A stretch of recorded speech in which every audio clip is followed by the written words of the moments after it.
It remains to be seen if Pippin's going to be calm or not. Sorry, I turned everything on and there was a cat fight outside the door immediately, so it was Pippin and her brother because he's being obnoxious. And the problem is she has the zoomies too, and if she decides to start jumping on stuff behind me, I'm going to have to let go grab her. Because she'll jump on the green screen and pull stuff down and jump on laptops. And we almost had an accident the other night because she jumped up on my laptop, and in the middle of the night when we were asleep, Chris woke up and found her up on top of everything up here. And she had gone to sleep with us, and she hasn't ever done that before, and she started to jump on things now. So, which is why all my screen stuff was dim on the laptop yesterday. I was like, I can't see anything, and she had jumped up there and pushed the light button and pushed the light almost all the way down. Fun times. So she's in here somewhere. All right, as everybody is tuning in for the first time, let me make sure I got this over here set up the way I need it set up. Turn this off. There we go.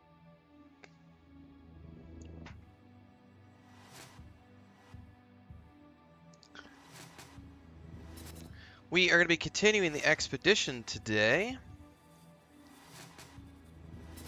What's up, seriously? What's up, Seba?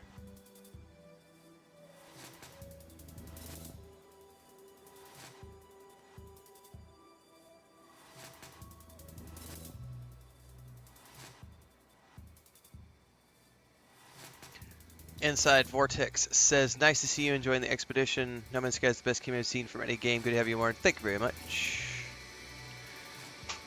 It's a great segue into today's starting video. We're going to be going and doing more of the Expedition Liquidators this morning.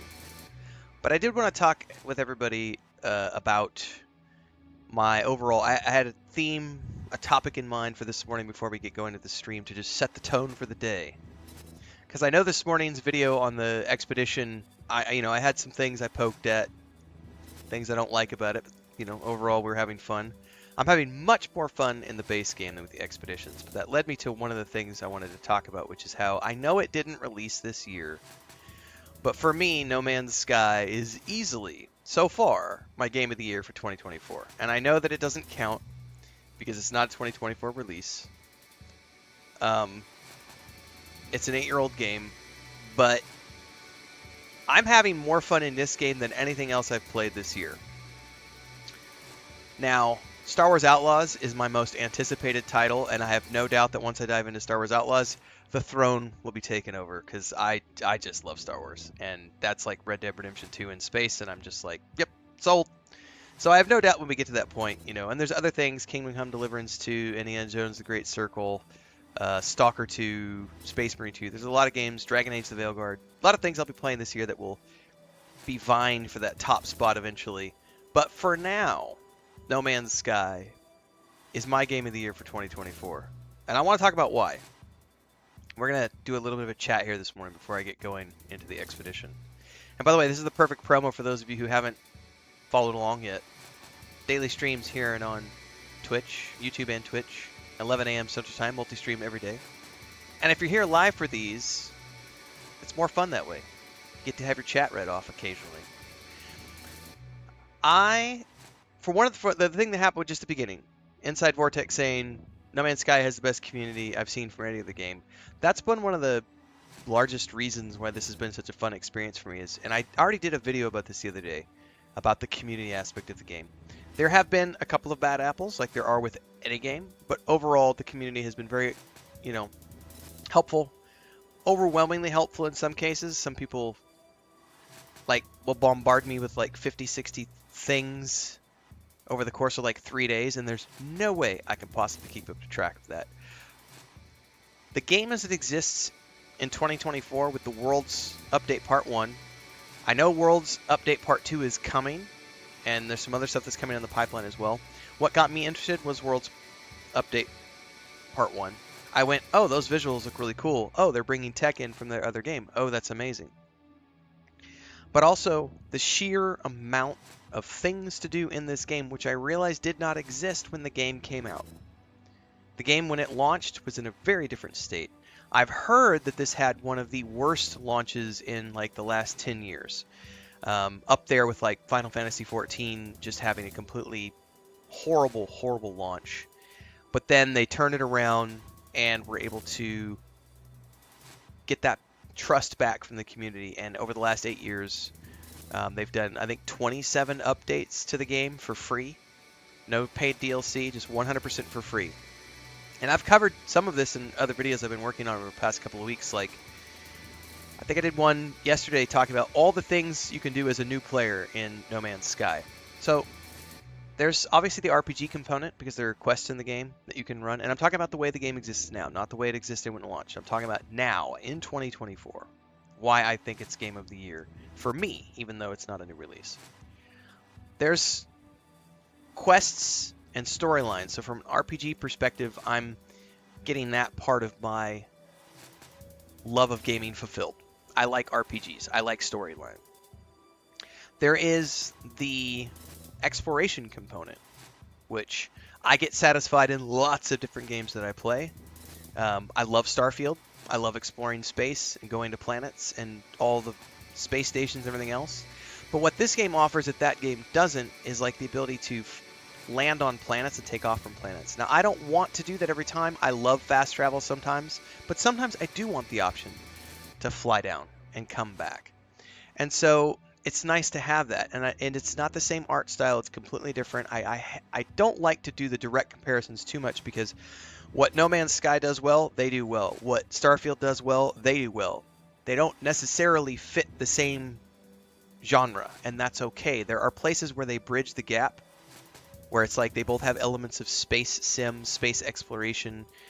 Starfield does way more. Their gunplay is way better, in my mind. And I like the ship combat there a lot more than I like the ship combat here. And I love cinematic storytelling way more than I do the way the storytelling is displayed here in No Man's Sky. But they have good storytelling. That's great. They have the exploration. They have a different type of ship building, but they have ship collections as well. So I can go out there and collect all the ships that I want. There's the freighters and getting all the freighters that you want, like getting the right freighter for you and then decking that freighter out and having that be your mobile base. There's the base building aspect, which has consumed a great portion of my early gameplay, was building that perfect first base. And we have that base building episode series, which is on pause right at the moment because we are doing the expedition this week, but we'll be getting back to that soon. I got that Viper looking ship that I wanted to go along with my Battlestar Galactica looking frigate / freighter that I'm going to go deep into in terms of fleshing that out to be a fighter vessel. I didn't even know this until yesterday doing the expedition. There's food crafting. There's like this idea of going and find prey, like big giant animals. And I had seen some of the animals on the planets before, but you know, there's the expedition is showing me all the other stuff that I hadn't seen. The expedition's a little overwhelming. That video went out earlier this morning. It doesn't take away from the fact that I still think this is my game of the year so far, and for all of these reasons. Seriously says at least half of the updates are full-on expansions, like other games do. Inside Vortex says the first 6 months were extremely rough. No story at all, only exploration and extremely limited inventory. Gunboat Willie says 2 different games play-wise, Starfield and No Man's Sky. Yep. Hendrix, game dev need to set priorities before they release the game. You can't have it all in 7 years. It's definitely, you have to learn how to... Well, it's not even developers. Hang on, I gotta jump back to what Hater just said. Hater X said, games dev need to set priorities before they release the game. No. In many cases, it's also gamers need to set priorities and stop expecting every game to be, you know, they look at, here's a good example. Starfield launched, and I had so many people looking at Starfield saying, but No Man's Sky did this, and this better than Starfield. That is an unfair comparison to make when Starfield has been out for 7 years at the time of Starfield's publication. You can't publish you can't really fairly compare a game that's been out for 7 years with 7 years of updates compared to a game that just launched. You can't do that. That's absolutely a biased approach. That's a big no-no in journalism. You can't do that. So it's also on the gamers. Game devs need to learn how to scale back and not try to throw everything at the wall, but also gamers need to be a little more understanding of what goes into making these things and understand that some things take time. You can't have everything at launch. Ripner says, I have not gone far to No Man's Sky yet, just getting into base building, but I get the feeling this game is focused on exploration, whereas Starfield is focused more on story and combat. Well, Starfield has an exploration component, but I'll be the first to admit that I didn't want to run the 1,000 planets on foot. The land vehicles that are coming, I believe this month in the free update, are going to change that for a lot of people, and you will now want to go explore those planets because you're going to have that land vehicle to roam around in. You still can't fly around in the atmosphere, and that's fine. They do it completely differently there, but the land vehicle will change that aspect of the game because they do want people to go out and explore those 1,000 planets. But they've done that in a way because what they want is they want 1,000 planets to expand on over time. So in 6 months, we do an expansion over here on these 3 planets, and over here we can do expansions on these 3 planets, and then players can come in the creative engine and, you know, put things over here on these planets. Pippin, do not scratch my chair. Jacob says at launch, No Man's Sky was limited, but there's still stuff to do. You could just learn the core mechanics. Farfuffle says, You can actually collect parts and then build your own design ship. Yeah, that's another part of the game. Anyway, let me get back to my... I'll answer more comments in a bit. I'm getting sidetracked. There are lots of things to do in No Man's Sky. More than I thought. I thought when I was jumping in that it was just going to be planet exploration, space exploration, and base building. Then I found out there was a story, and then I found out that there was combat, and you can like take your multi-tool and like have a shotgun or a machine gun or a sniper rifle. And then I found out that you can have all these different types of ships, and there's different types of ships. There's haulers and freighters and fighters and explorers, and they all fly differently. And then you can make them do different things based on what mods you're putting in. And there's different tiers of ships. Then there's underwater bases, land bases, orbital bases on top of the ships that you can get. And then I found out about the expeditions, and then I found out, okay, so then there's the underwater submarine that you get, and there's like a speeder bike, and then there's like a giant Colossus, and there's a Nomad. There's like all these different vehicles you can get. The amount of content on a I'm playing this through Game Pass, so I'm not going out and buying a copy. I have Game Pass Ultimate, so that's how I was able to play No Man's Sky. I didn't go out of my way to buy it, but I do have it through my subscription. I would happily pay money for this game. Like, for the money that you would spend, regardless of whether you pay $25 for it or $50 for it or $70 for it, there is a metric shit ton of things to do in this game. Like, I'm barely, if you count the expedition, I'm over 50 hours now. But I have seen way more people in the comments on my videos for this game who have logged thousands of hours than I have seen for any other game I've played outside of an MMORPG. When you start talking about 15-year-old MMOs like EverQuest 1, 2, World of Warcraft, Lord of the Rings Online, Star Wars: The Republic, yeah, you're gonna find people who have thousands of hours gameplay because it's been out for a while, and I found that here, which I wasn't anticipating.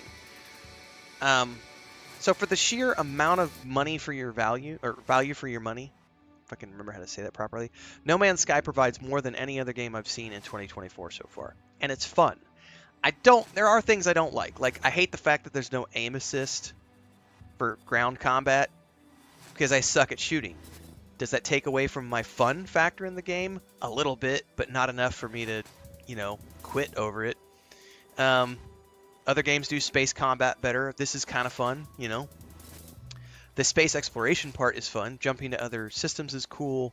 Flying around on the surface of planets is a lot of fun, and I will readily admit that I really wish and hope it would be cool if Bethesda one day could do that for Starfield, because holy shit.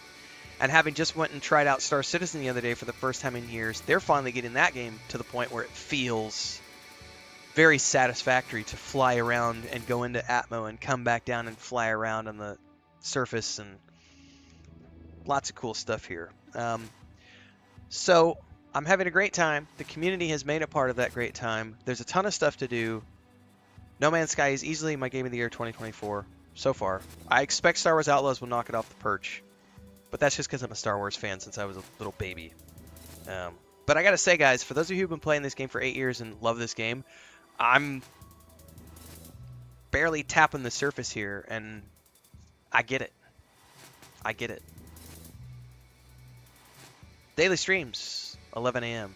Central Time here and on Twitch. We're multi-streaming right now, but I'm going to pull this out as its own video for YouTube. So for those of you who watch the episodic format, you know what to do.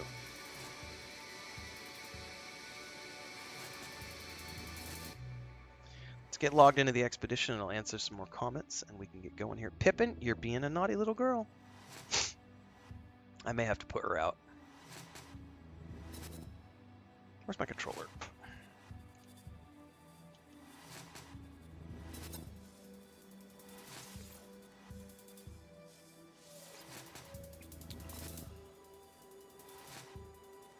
Alright, hang on. I do gotta put her out. She just jumped on the desk. Get down.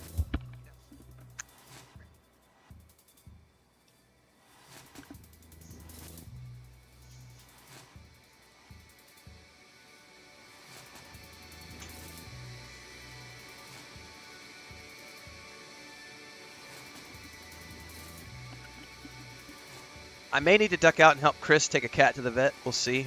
She's running errands, and then I'll know more later.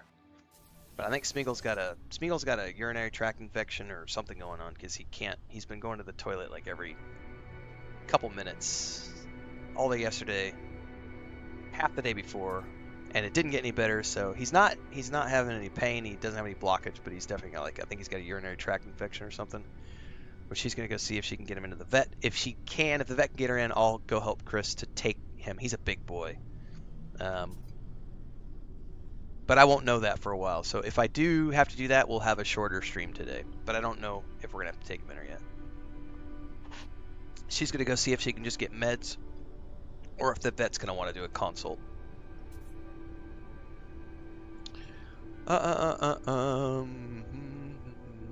Seriously says I kept my Starfield criticism comparisons to Skyrim Fallout games. I mean, that's fairer. I think anybody who was expecting a Bethesda game got exactly what they wanted. I was not disappointed. Farfel says this game is great at launch, but got very repetitive very quickly. Well, I think that's also the curse of any game when it first launches is they never have enough content.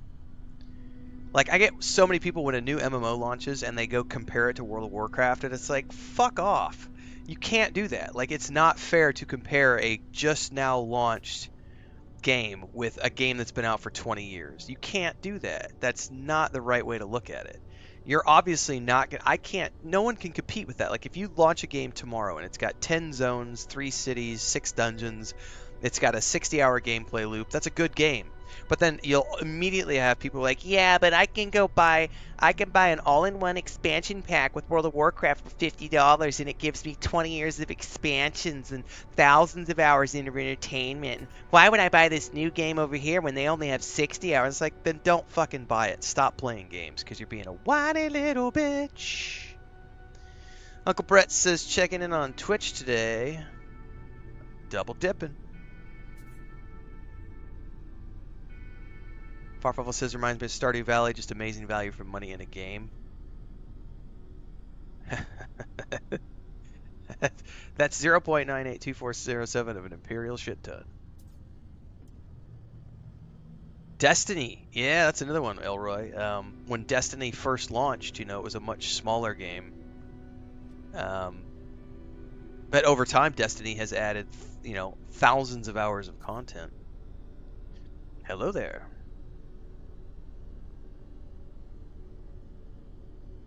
Eight years and 9,000 hours later.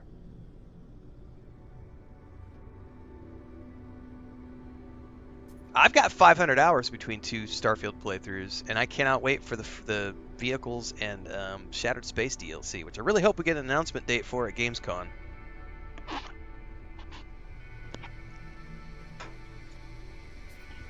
Chris and I spent about an hour this morning in the other room talking office plans. I'm pretty sure we're going to go ahead and do that office expansion this fall. We're probably going to start it in October. I don't know if we'll start it in September. I think we're going to wait till October. We got to get a carpenter in here to put a door on. We got to get, it's meant to be a dining room off the kitchen, so there's a full wall with a window and cut out. We got to get that blocked off. We got to get an air conditioner installed. We got to get conduit run for electrical because that doesn't have it. It's got one box from like 20 years ago, so I got to get brand new circuit breakers ran. There's a lot of work that needs to be done, so I'm gonna have to contract like 4 or 5 different people to get it all done. But the good thing is like the church that Chris goes to, we've had so many helpful people from there who it's right next door. So it's like, these are people my wife has known since she was like a kid. So she's known them for 35, 40 years.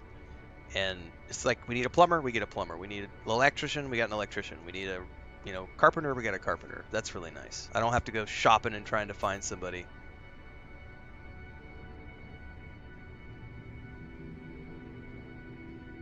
Ranger 5 says the best things, all the updates and improvements were included at no additional cost. I mean, it's one way to do it for sure.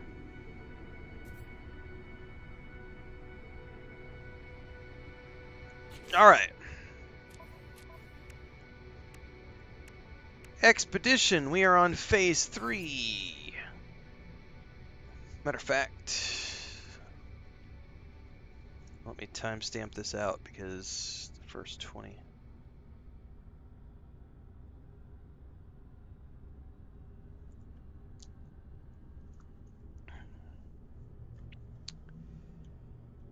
Apex Predator. Recorded predator with aggression levels over 12.0 PAV. As a new player, this is all Greek to me. I know what people have already said because they shouted at me from day one in the expedition. Scan the fish on the first planet. I've been told that I probably need to teleport back to the new planet. But let me understand the system first before we do that. Current objective. Discover predator with a viciousness estimate over 12 PAV. 12.0 PAV. What does PAV stand for, everybody? View details.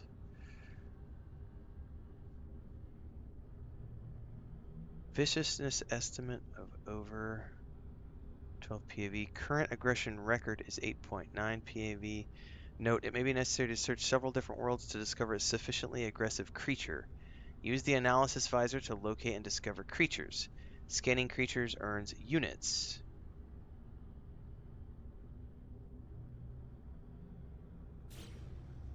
I'm assuming I gotta be down on the planet. Hang on. So let me just see what I see if I scan here. Let me see if there's a base around here.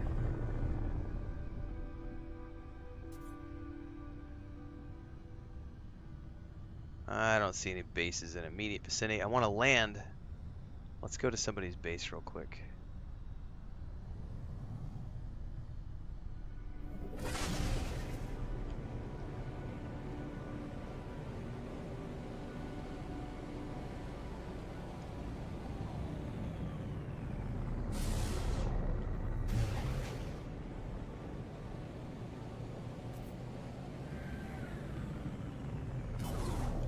Oh god, how far do we gotta go to break Atmo?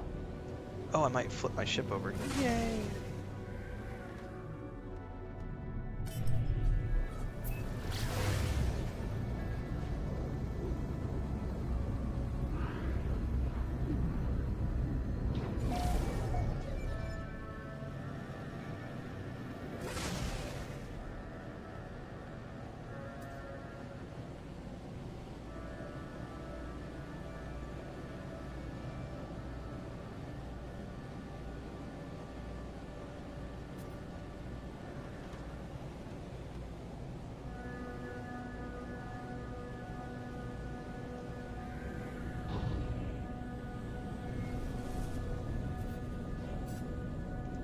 Oh, I think I was going too fast. It didn't want to let me land. What did I hit?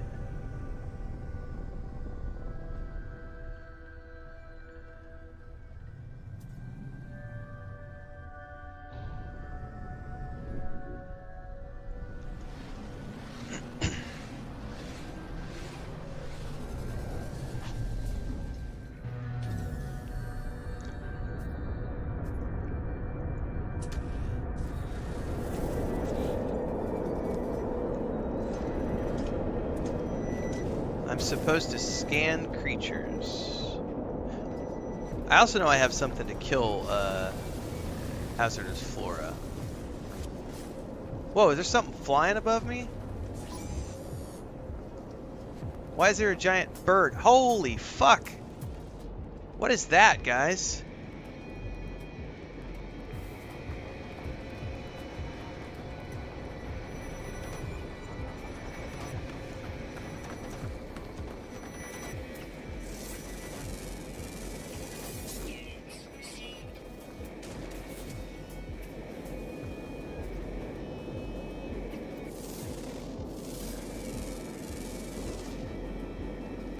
I want the creature, damn it. And I'm getting the plant, I think.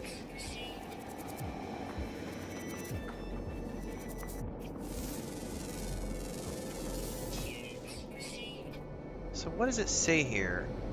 Produces craw milk.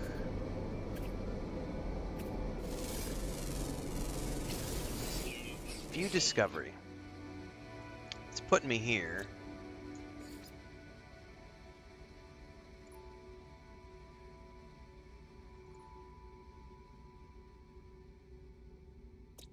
So it doesn't actually... show me from here? Do I have to go to the catalog and guides? Like,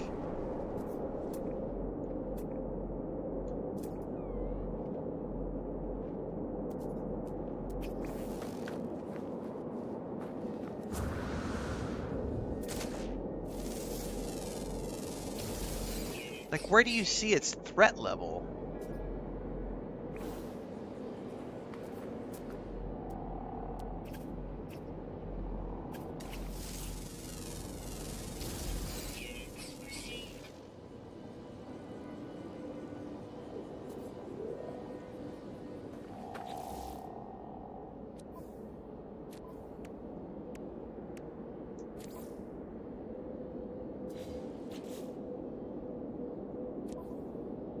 Yeah, at the very beginning it was putting me somewhere over in here.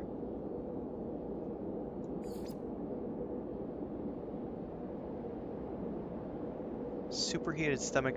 Like, I don't see where it's showing me the, what is it, the PAV level? Weather warning.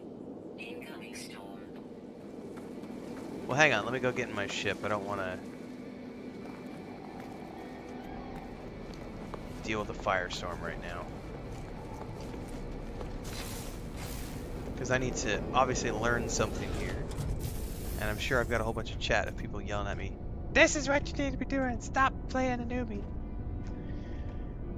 Even as a vet, Emulator says you can't see aggression levels until you scan it. And Sirius says, as an experienced gamer, PAV is Greek to me. Pharaoh says, I'm not sure even many long-term players have any idea what PAV is. This just answered my question. Seriously Gaming says, what I do know is the game wants you to scan predators until one is aggressive enough. The scanner doesn't tell you the PAV value, it's a hidden stat.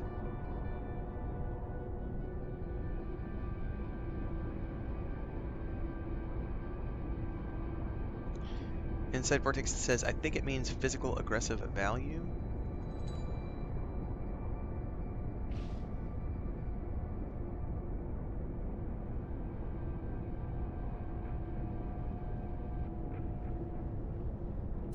Oh, that's a hollow projector bird. Okay. I didn't know you could do that. That's cool. It's designed to scare off the kids.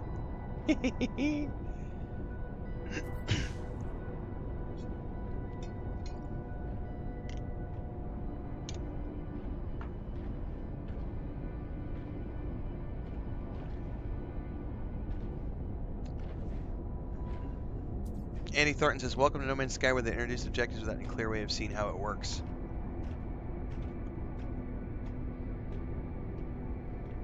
Passive aggressive violence, says Rip. Could be peanut Aiken voltage. Oh, it's only displayed in your milestone info. Okay.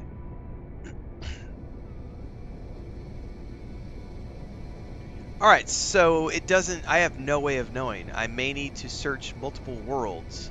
Well, this place has a dust storm on it, so screw that. We're out of here.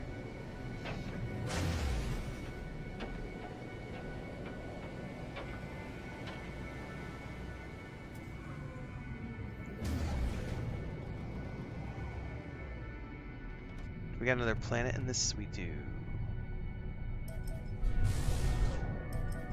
Nope, I want to focus on that guy's base. So that'll give me a landing platform. We'll go to this other planet.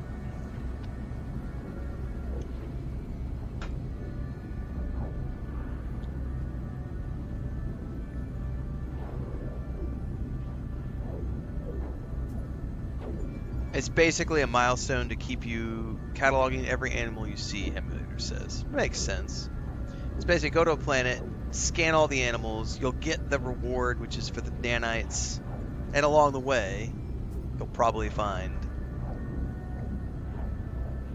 a really badass predator.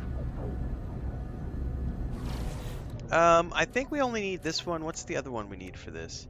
Harvest. So we might as well harvest resources while we're doing this. And then we need to kill flora, sorry, hazardous flora. So these three things we could probably finish up today. So that's what we'll focus on. Oh, I'm out of fuel. Hang on, that was the page I was wanting to see. This is under fauna records.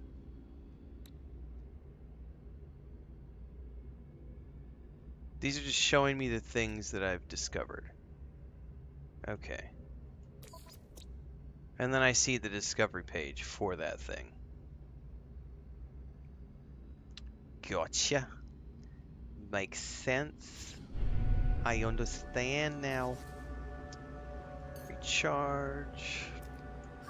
Do I not have enough tritium?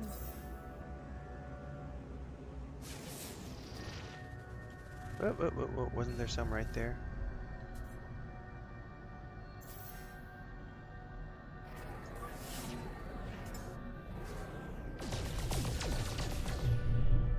May have to go do some asteroid mining for the moment.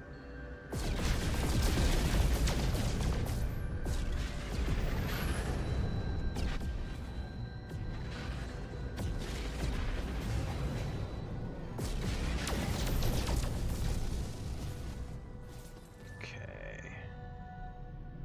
Looks like there might be more in the direction of that planet, but the ship... Here we are over here.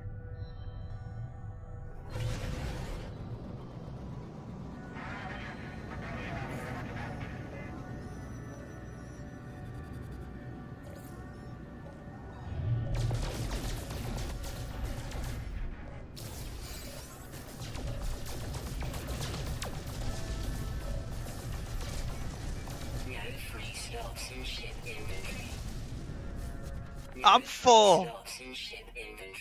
Hang on. Gotta do some inventory management. Dude, I forget to turn it back into a single player yesterday because I think I'm on multiplayer right now because it's not pausing. No, multiplayer's disabled. What the heck?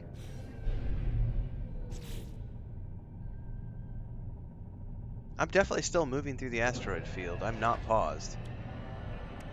That's strange.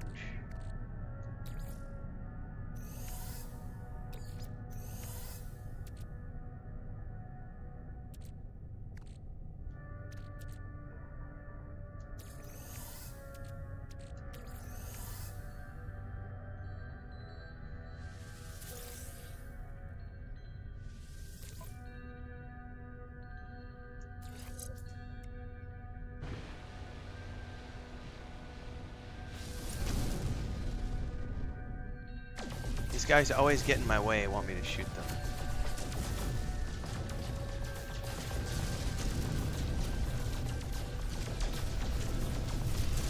Look at him, he's trying to track right in front of my laser beam. What an asshole.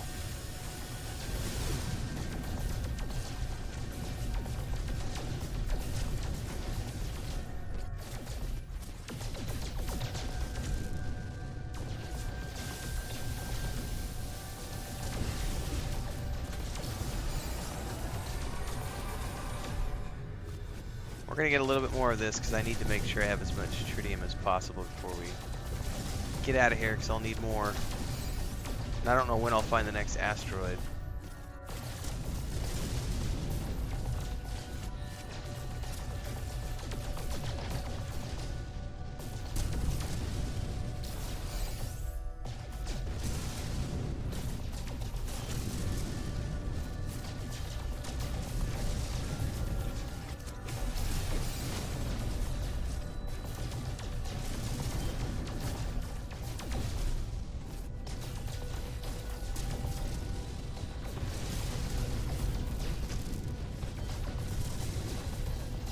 Alright, that ought to be enough. Technology recharge.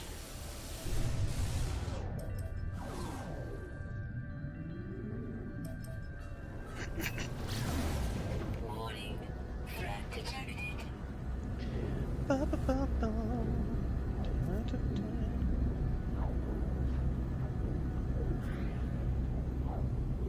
Programmer said it can take you hours before you find it unless you're very, very lucky.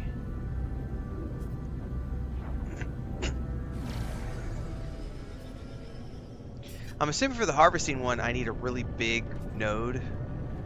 Someone says caves.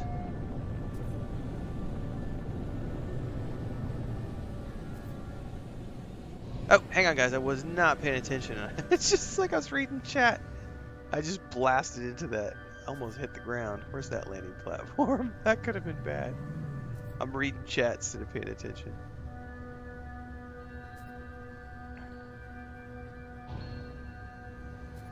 Let me get safely landed first. Caves are good for the harvesting ones since stuff is densely packed and you can easily switch harvest targets. So it's either scan a really big node or scan multiple nodes all at once. I think Programma said earlier, it was either him or Pharaoh said on a YouTube comment earlier this morning that the objective, I was confused on what they meant, but the way they explained it was very good because it was like, just your objective is to get 900 without your scanner ever getting turned off. And I just got to figure that out. I don't know quite how to do that.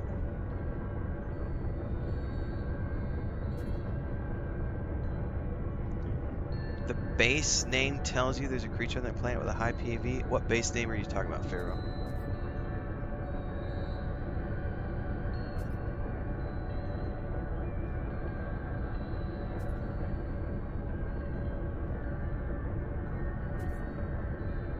Pauses menu only, not inventory screen. Oh, okay.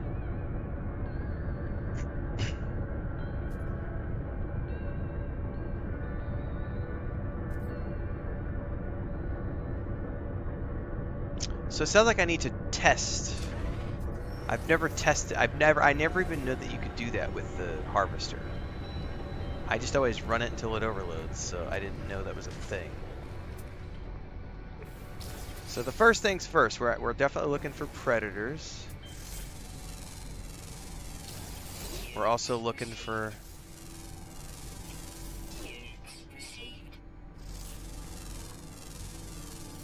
We're going to harvest stuff along the way.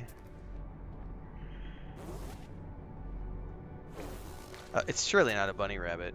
But why not?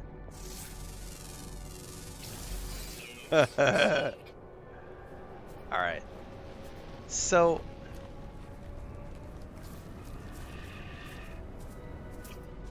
Radiation protection falling.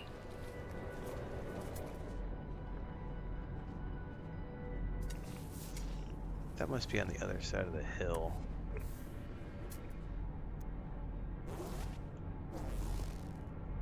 So theoretically, with all these plants next to each other, I could theoretically accomplish that here, yes?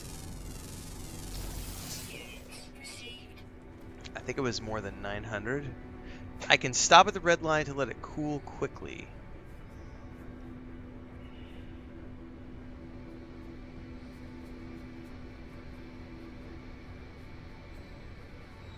Without cutting out or overheating.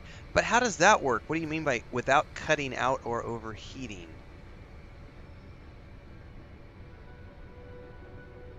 Because that doesn't make any sense to me. Because as soon as you let off the button, it stops harvesting. So how do you keep it from overheating while... Because don't you have to let off the trigger to let the overheat go away? That confuses me, that part right there. Because we could scan that, you know, switch over here, scan this, sketch over here, and then I already borked it, right? Didn't I?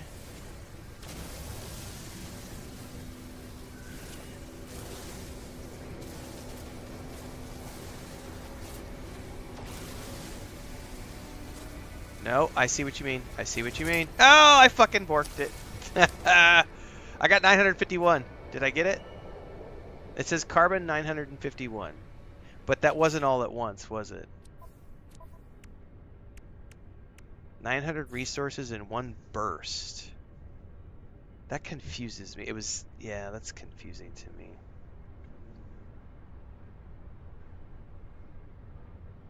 Hang on. 900 in lower right, not 900 in upper right.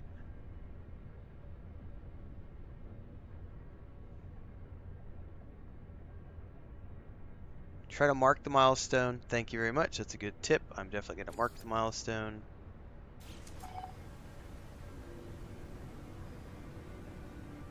Okay, you guys are tap fire. You mean like this? That makes no sense, but okay. Never tried that. Okay, I'm definitely gonna have to go somewhere other than here. I'm just testing because I want to see.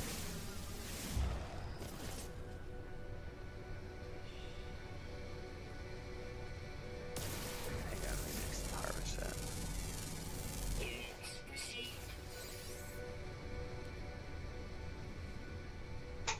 Okay. So I don't see a number. By the way, I'm trying to read through text and be respectful of the people that are giving tips. I don't see anything. Someone said in the bottom left, not the upper right. I'm not seeing anything in the bottom left when I harvest something. So at all. The only number I ever see is the one we get up here in the top right. Like, I don't see any number happening over here related to the plants I'm trying to get. Or the harvestables, sorry. Hang on, there's a predator plant over here I definitely need.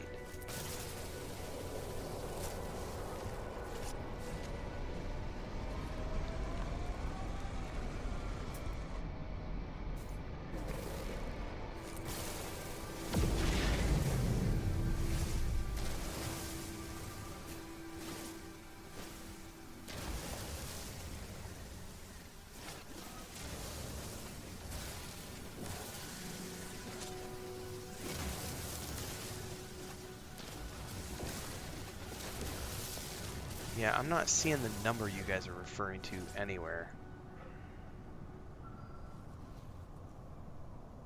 Oh, never mind. It's bottom right. Did someone say bottom right and I misread that? I see where it is now. I'm going to scroll back up.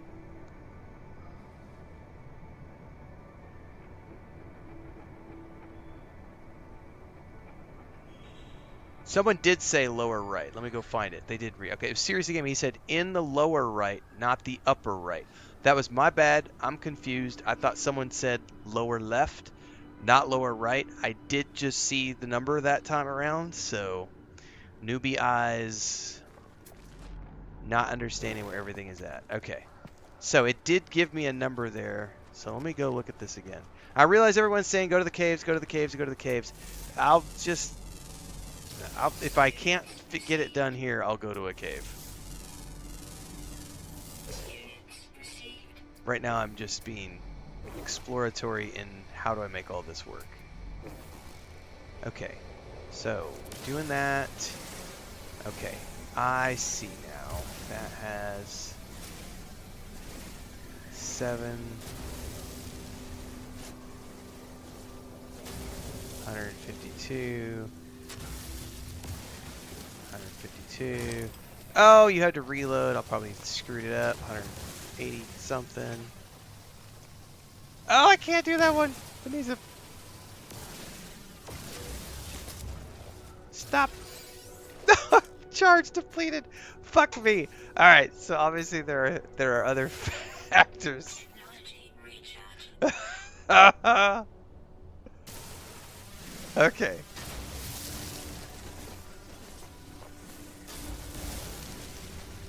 And of course, that needs a mining laser, advanced mining laser. Jesus, Mary and Joseph.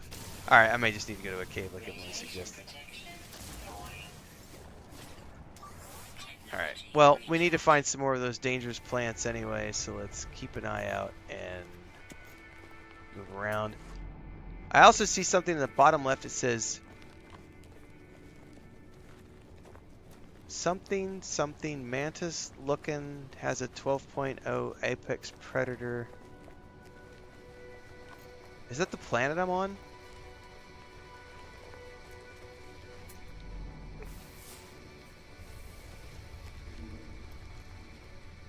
Oh, is this a cave?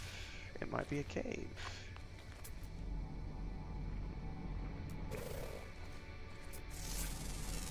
Radiation protection falling. Units received. Okay, what else do I need in this? Anything? Okay. Oh, that counts. There's 2 of them.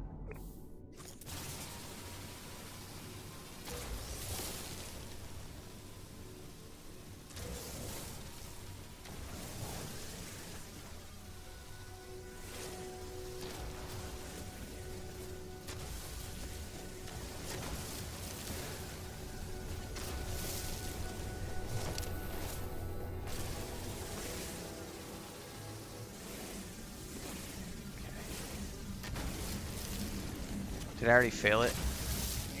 Stupid thing on the bottom left switched over, and I think I already failed it. It's telling me to analyze the geode, and I'm not tracking the thing I want to track. Alright, what are 195, 395, come on, keep going, keep going.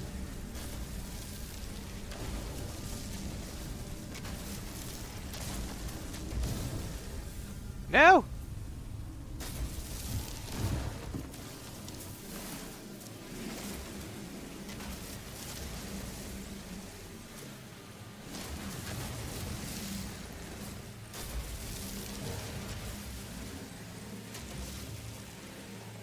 No! We're almost there! Go, go, go, go, go!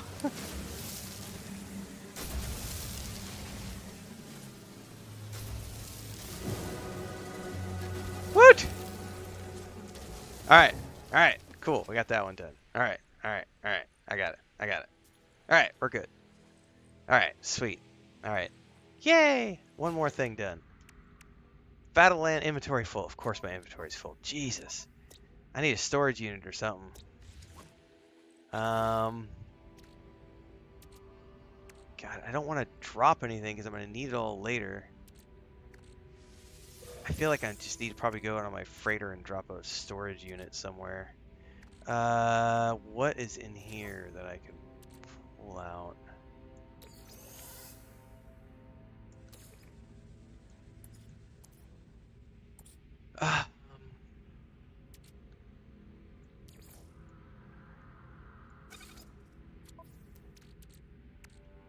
My ship inventory is full too. Where's my exocraft? Can I stash stuff? I can stash stuff in my exocraft. It says it's out of range. Did I need to summon it on this planet? Farfetchel says, yeah, somebody renamed this planet to help with the task. Cool. So I don't need to leave this planet because there's going to be an aggressive predator on this planet. Okay.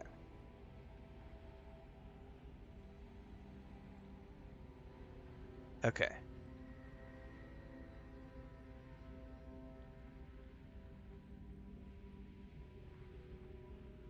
I will scan all of the land and underground fauna until I find it. Okay, cool. All right, cool. I gotta summon it. All right, hang on a second, because that's got inventory space that I valuably need.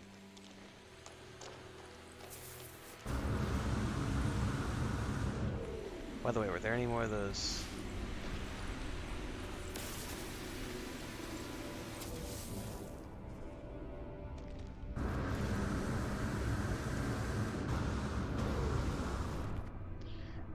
Okay, so to summon, if I don't misremember, I needed to drop this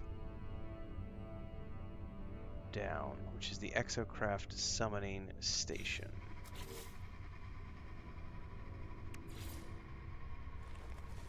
Hang on, how does that work? Like, it's in my inventory.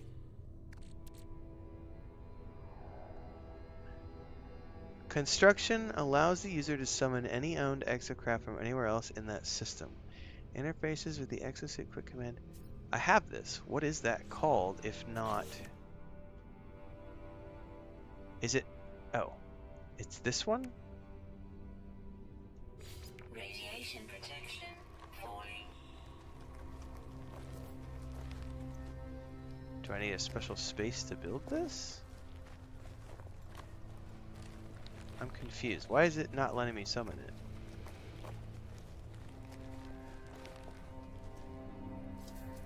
Cannot build, no edit permissions. Oh, probably because I'm in somebody else's base. Yeah, because to do this, I would need metal plating and ion batteries. Okay. Farfalfa says you also have 50 inventory space for ingredients in the cooking food processing module. Are you talking about the nutrient processor thing? What I'm hearing is that I need to build a base somewhere if I'm gonna want like access to space. I'm gonna need to build a base. So, or build on my freighter, I guess. Probably a better idea to do it on my freighter. Well, whatever. For now, we need to find...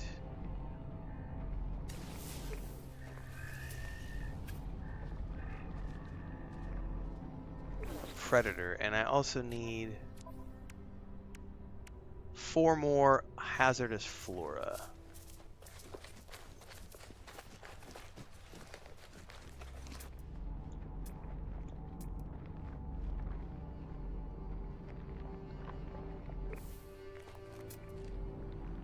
Well, if I don't see anything in the direct vicinity, it's probably a better idea to fly up and go to a different place on the planet, yeah?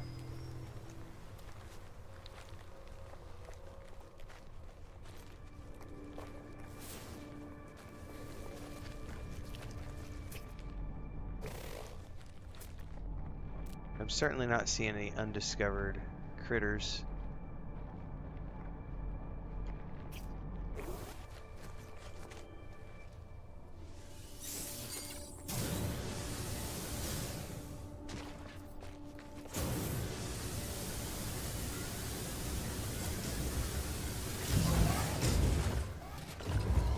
What are these? Are all solar panels? They just all came out at once. It scared the shit out of me. What are these? Supply depots. Oh, that's what that sound was. These things are operating. Mineral extractors. Shit, I've not gotten into any of this part of the game yet.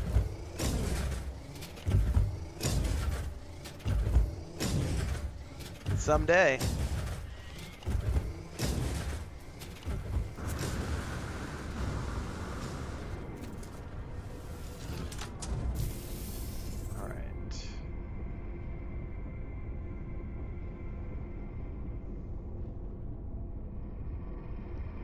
Farfalfa says you don't need to build a base, just deploy it and pick it up. The processor when you're in the 50 storage spaces remain in it and you can recall when needed. I thought I put everything back in your inventory. Either way, I gotta take off and go somewhere else because I gotta look for predators.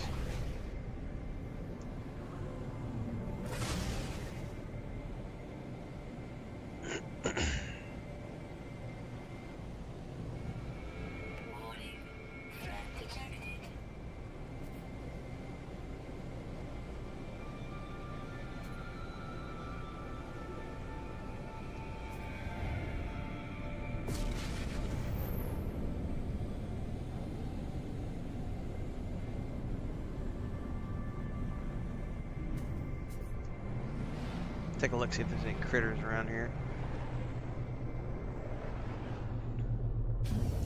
Also some more deadly plants.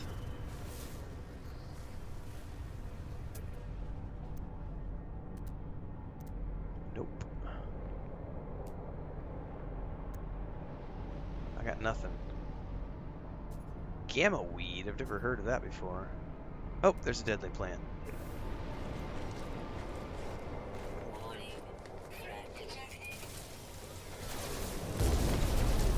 Jesus, are you shooting at me? Fucking pirate.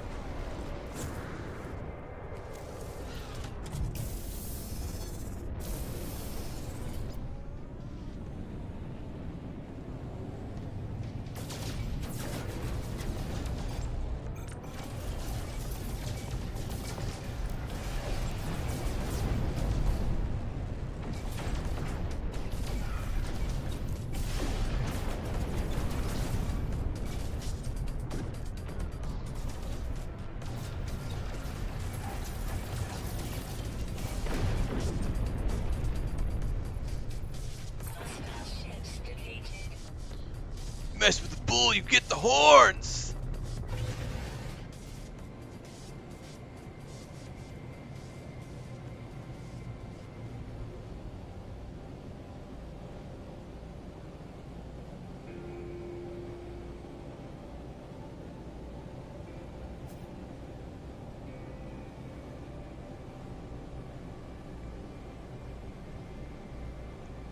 Alright, let's go ahead and land here.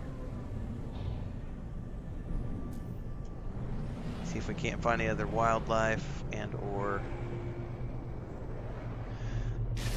What the hell just happened there? We just like crash landed into the... Ah! Ah! That's the second time it's happened with that ship. Oh, that's awesome. Alright, I got no critters over here, but I do have another one of these.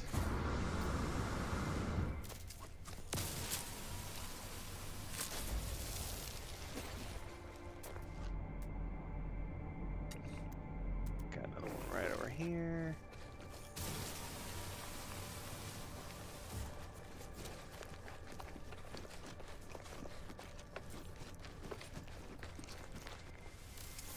Oh, right here. Radiation protection falling. Got that one. All right, the only one left is the predator.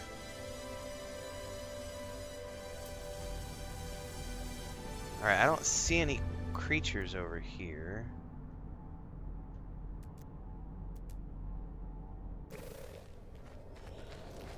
There looks to be genuinely a lot of resources on this planet. This might not be a bad place to set up a base. If I wanted to. Can I take off from here? Okay, I thought my ship was stuck in the environment for a minute. I was like, no! Alright, let's try to get a little more distance than before. And then I'll catch up on chat. Warning. Threat detected.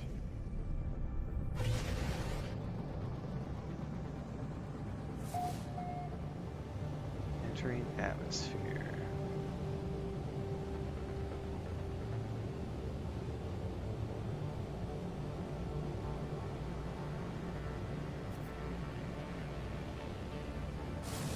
God, we're still too far down. I'm not gonna be able to do the.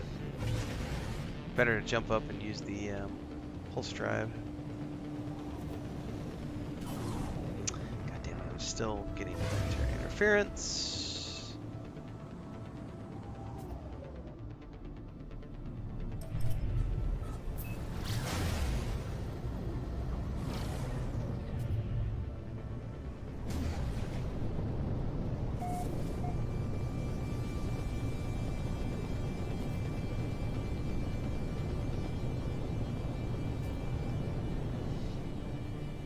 Landing platform, sir? Yep, right there. Oh, he's got multiple landing platforms. That's cool. Or multiple bays of some type. This is like a settlement. Shit. All right. I could borrow minerals.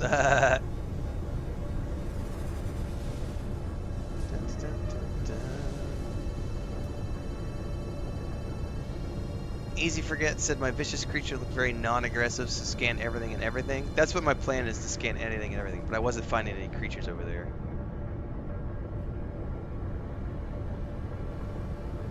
Multiple people are telling me it's either underground or in the water. Emulator said the Discovery's listing will have hints.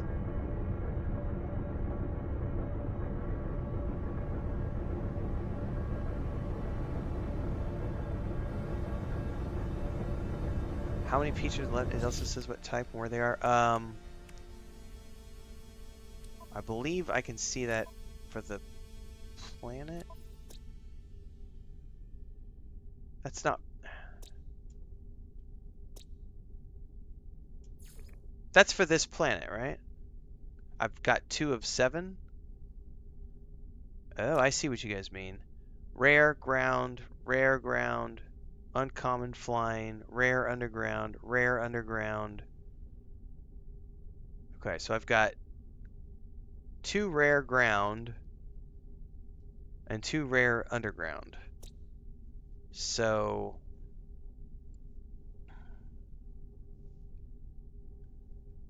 okay. That's the original planet, Sniffer. I'm way far away from the original planet. Because that's what everybody was yelling at me for yesterday. We told you to scan the fish before you left. I don't like to do things out of order. All right.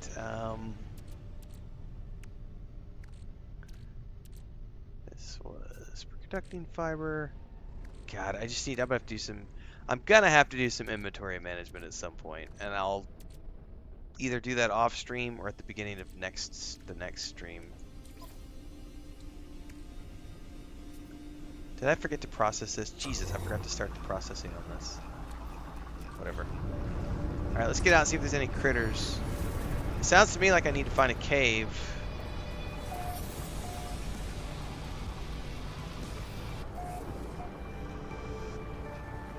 Planetary settlement detected.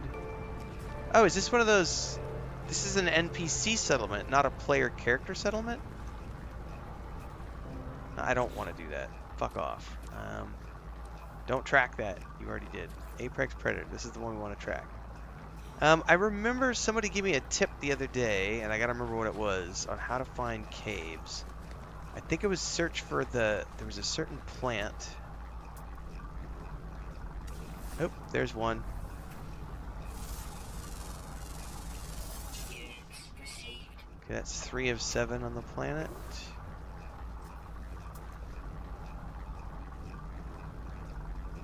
I know there was a way to do this. Radiation protection falling. I'll have to go look at my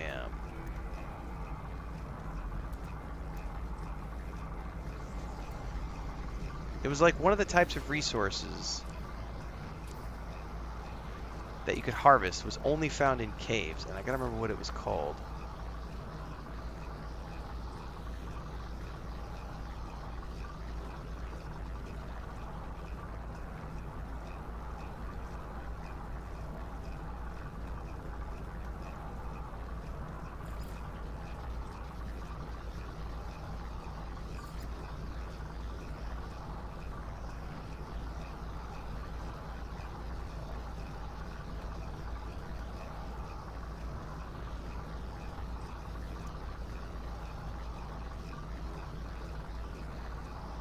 I cannot for the life of me remember. Oh, it's marrow bulbs, maybe?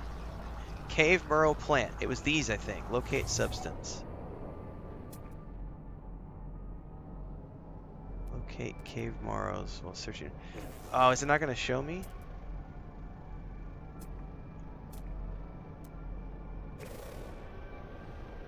Maybe it was a different one. Somebody told me the other day, like a plant that you could look at, which was only ever found underground. If anybody in chat can remember what those were.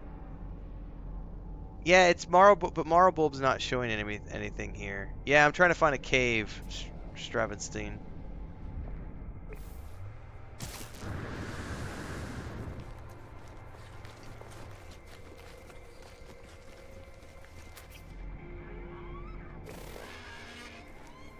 Because looking for marrow bulb didn't. When I search for it, it's not showing me a cave at the moment. Somebody else said subterranean something. What was that? Marrow bulbs are the only cave plants? Okay. You know, actually, I might have written it down. Check my notes.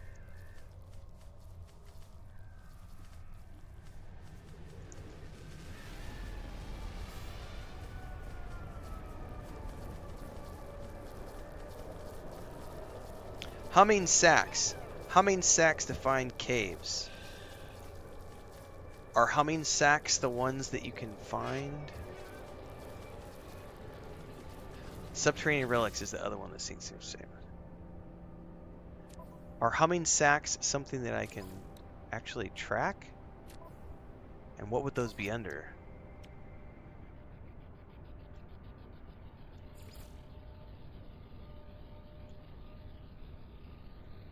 That's cooking. Oops, wrong tab. Or can I even... I may not have seen them before, so I can't track those?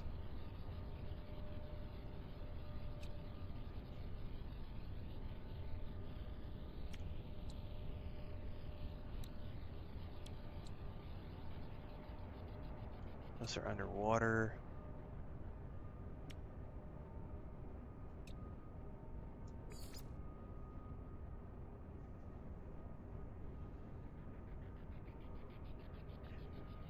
Pearl. Is it living pearl? Because I can track the living pearls. I think. Yeah, living pearls. But this says deep underwater. So that can't be the one I'm thinking of. There was a different type of pearl. Pin unavailable. Yeah, and I can't remember what's inside the humming sacks to be able to track them. All right, somebody said subterranean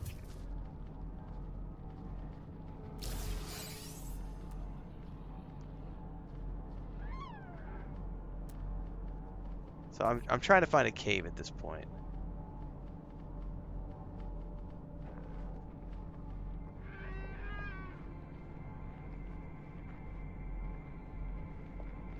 Somebody else just start digging.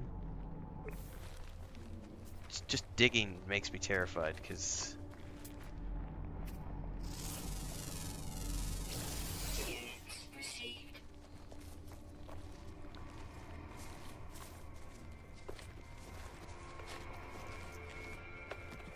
well, I was hoping searching for those Morrow things was going to lead me to a cave, but it's not. So let's just explore a little bit. Is that a hole in the ground? No, that's probably a resource thing. Yeah, that's... Oh, ancient data structure. Is that going to be underground? It might be. That might be a hole in the ground right there. Or it might be a harvesting node. I can't tell.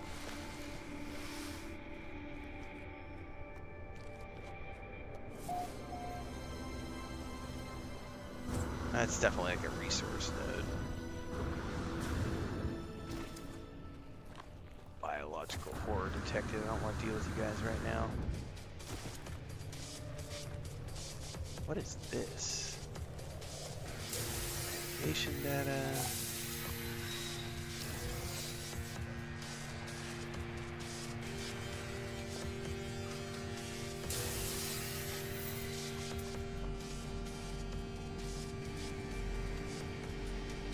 Transmission tower. I'm looking for anything that could be a cave.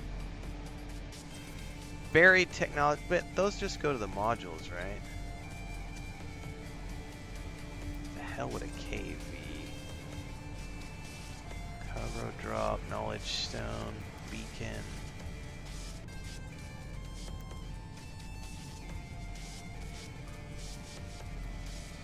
Damaged machinery, cargo drop.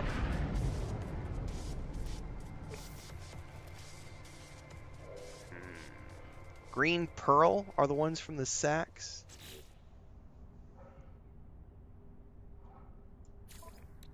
Can I track the green pearls?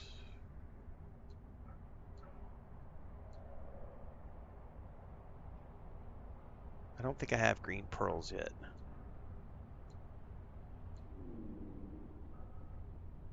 Nope, so I'm not going to be able to find them that way. Ancient data structures.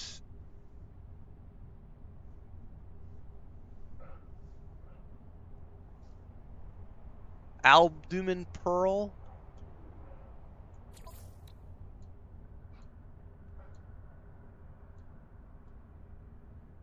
Pin unavailable is what it says. So I can't pin it to search for it.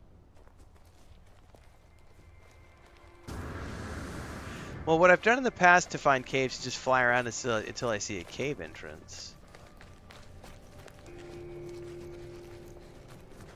Like, that might be an entrance right over there. It could just be in my imagination through the fog.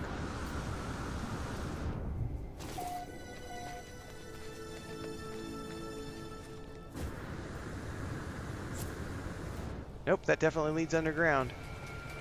Shit, and I don't have my Minotaur. Run!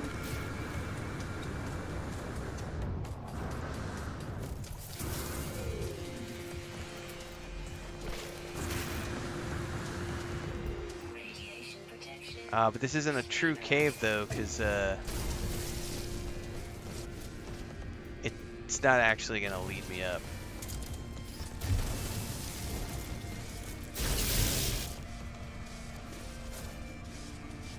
Did I got one of the circle? This doesn't actually go down anywhere.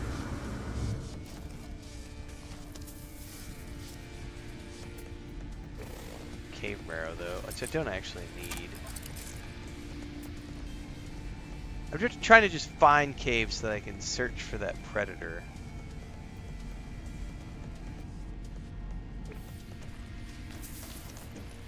Definitely not it, because this is not actually a cave. Transmission tower, damaged machinery, cargo drop.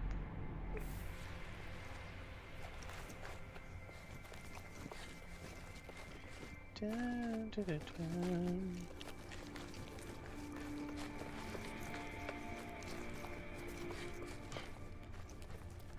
Yeah, if I don't find it pretty quick, Pharaoh, that's what we're gonna do. We're gonna go back to the home planet, the starting planet, because I don't want to spend, 3 hours searching for something if I can do it in 10 minutes over on another place. Okay, that's getting annoying.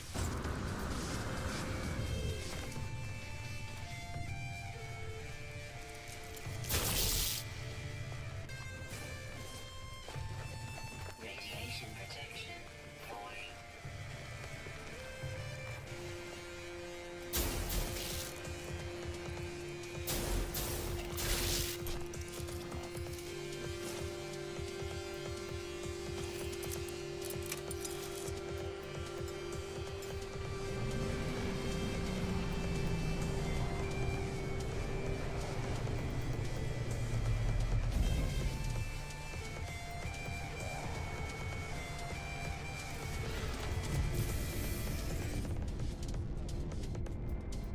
Yes, I'm looking for that stupid predator. That's the last thing I have in this expedition log, is to find the apex predator. I have everything else.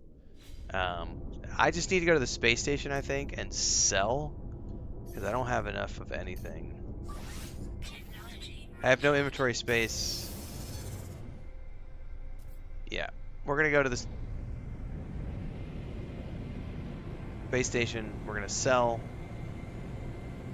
and then I gotta remember the name of the system for that first planet just to get back there, because I don't remember. Scan detected.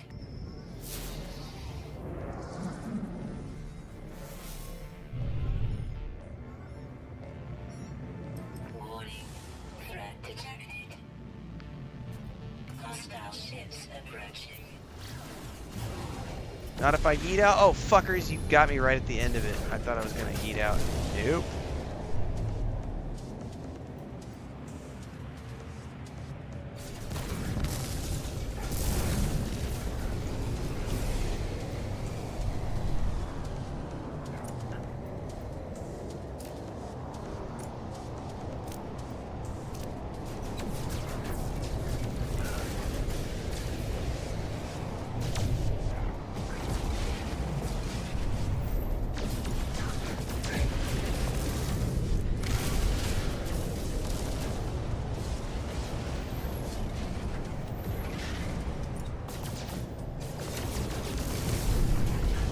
Okay, it's getting kind of annoying. This stupid ship can't do shit against this guy. Technology recharged. Every time I turn around, his shields are recharged.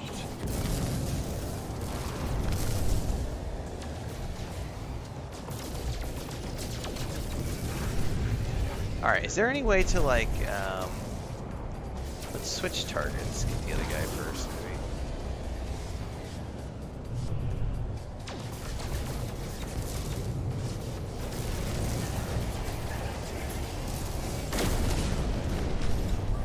Technology recharged.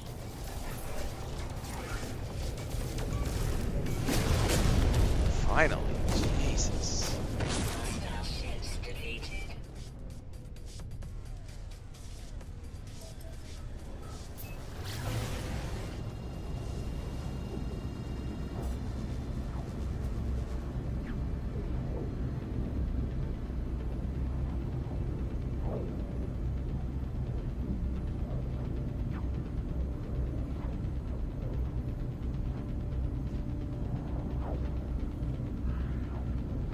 Thanks, cable guy. The Angan Ra 19 star system.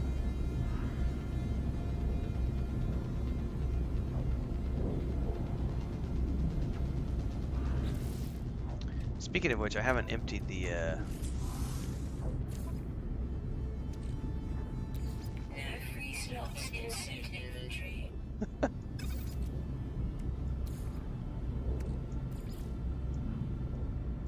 Technology recharged. we need to convert this into running mold, and then we can convert the running mold.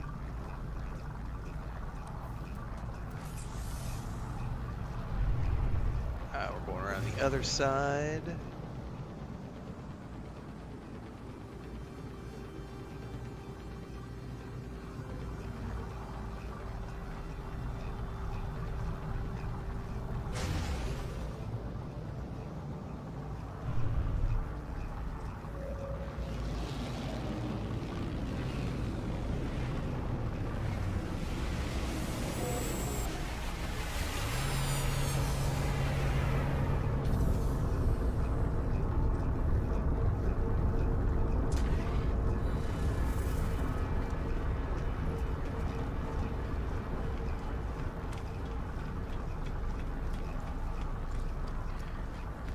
All right, let's check out inventory stuff. Someone says that these also convert to nanites. Larval core. Do I need to use my refiner to do those? Convert your larval cores to nanites, someone said.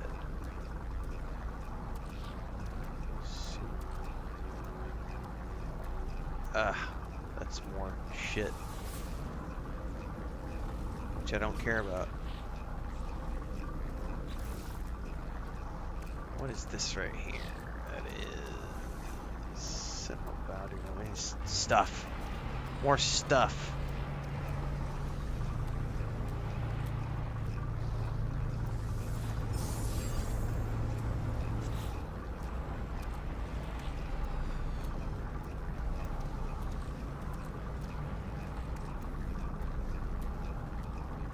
It refines? Okay.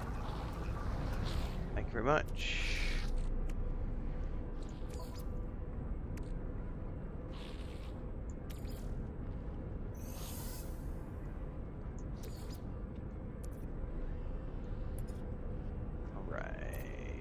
Runaway mold, quick fill, and let's refine those. I'll be right back while those are refining.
I got sidetracked. Chris was heading out and she couldn't find her shoe. Alright, hang on. What happened here? I ran out of stuff, so I can convert that into nanites. Alright, back over here. Somebody said I could also convert... Excuse me, what did you say? Something mold or something these. Larval core.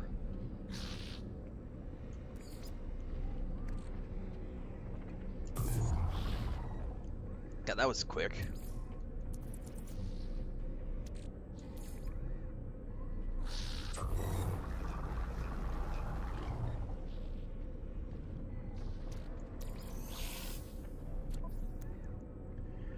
Yeah, I freed up 3 slots.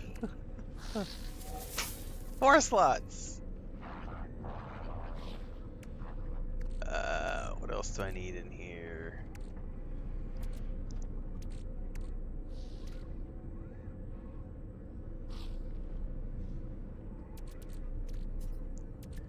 I could totally refine that.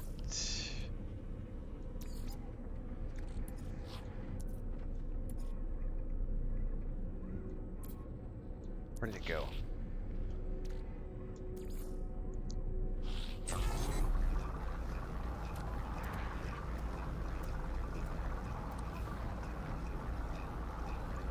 Alright, this I can go back in the other inventory.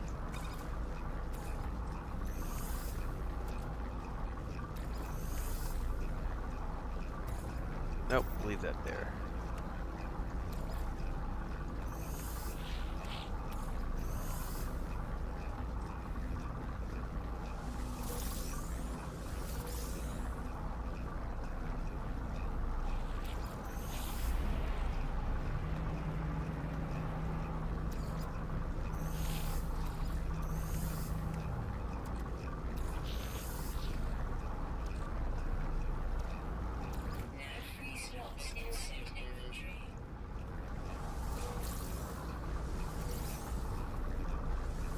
Inventory management for the win.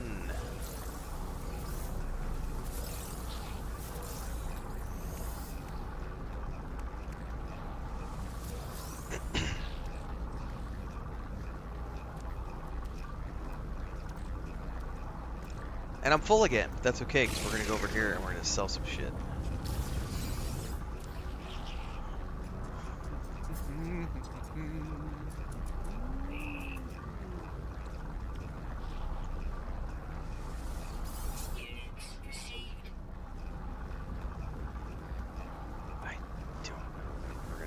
I might regret it later, we never know, but I'm just gonna sell stuff. Sell the rancid flesh.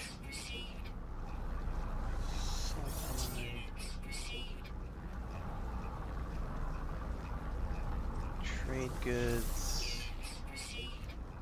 I don't know about those.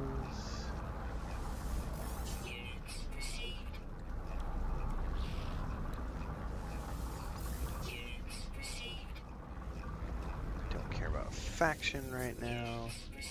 Let's get rid of this residual goop.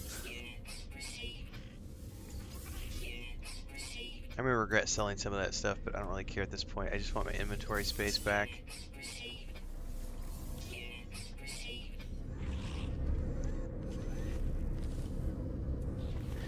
Okay, now we've done some inventory cleanup. A little bit.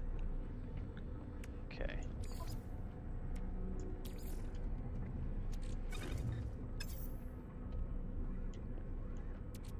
Keep on going. Now you're wanting to go out? Little monster. Come here. Go on. Oh, you're both in here. Now you're in here, you're out. Crazy cats. Alright. Let me get caught up on chat. No man's inventory management simulator for real. When in doubt, stick it in a refiner. Yes.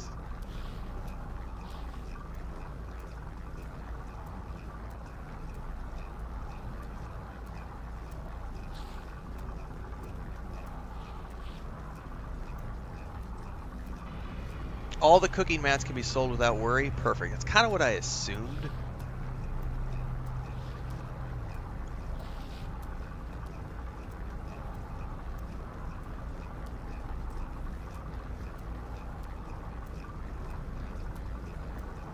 Yeah, I kind of forgot about that thing I have too, that nutrient. What is it called?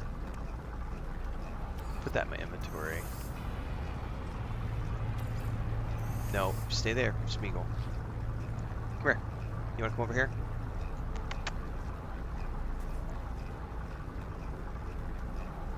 Are you going to stay in that chair? Hey, hey. Nope, nope. Don't make me get up from my chair and put you out again. Come here. This is the boy that is having urinary problems, and Chris just ran to the vet to see if she can get meds. Otherwise, she's going to have to take him in. This is my Smeagol. He's in here because he's looking for, he wants to go outside because he's tired of using the litter box. He's like, I want to go outside. And he comes in here thinking he can get out through the window. The window's boarded up. Yeah, buddy. Gotta put you back out in the office, or out of the office into the house. Yeah. Go on. You don't need to be in here.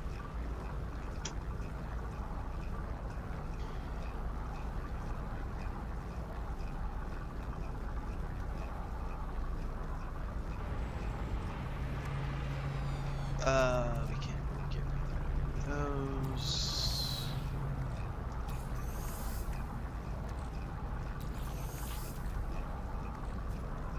Blaze, javelin, stuff that I'm probably never going to use. Search for launch fuel. Sell a little bit more here.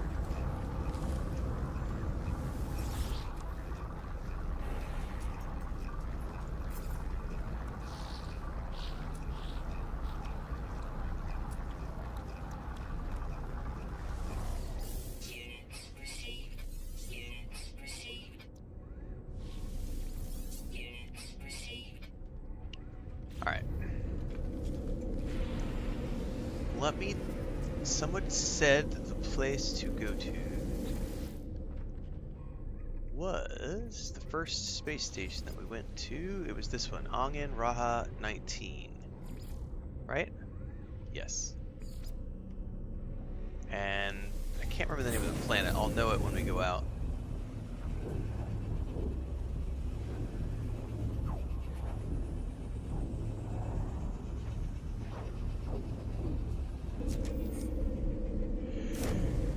Fake keywords for the cats.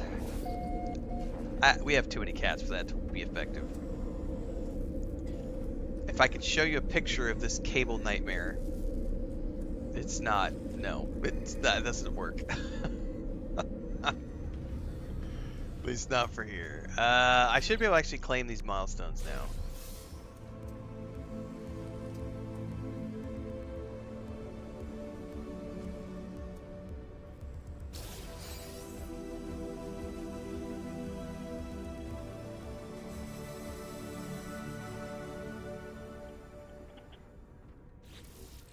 And a whole bunch of inventory slots, which I'm going to take because I definitely need more inventory.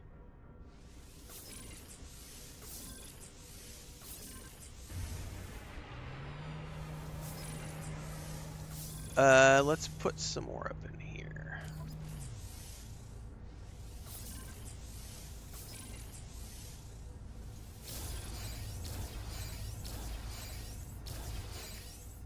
We also have Law of the Jungle.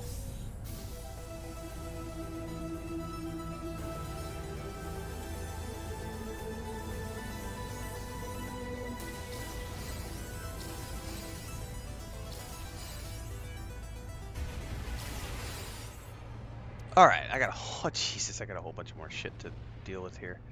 Where the hell is the shield? That's like up here, isn't it? Technology overload. Too many defenses and too many upgrades installed. 31 core health. Well, how about I didn't know that was the thing. I did not know you could overload. I've never seen that message before. Let's dismantle this one. Now they're working. Underwater.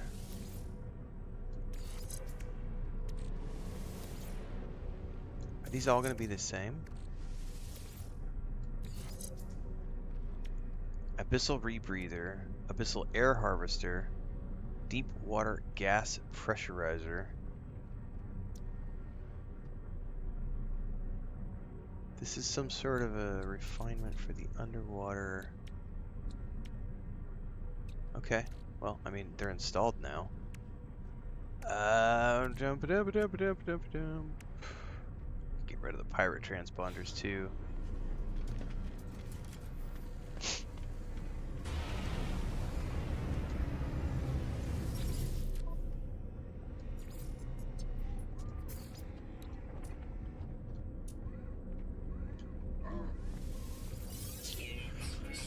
Alright, looking for the planet with all the bases on it. As Super Pescado said, Cable Guy says, Eardog Sigma, indeed.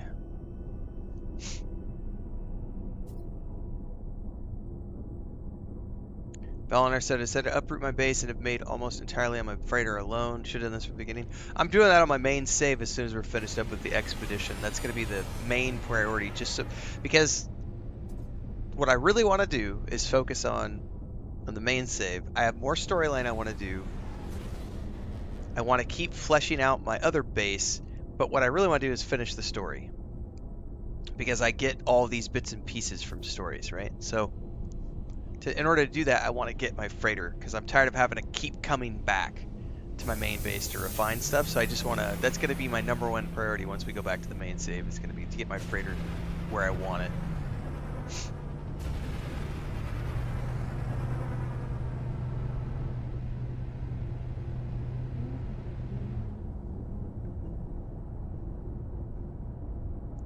Alright, let's get out of here.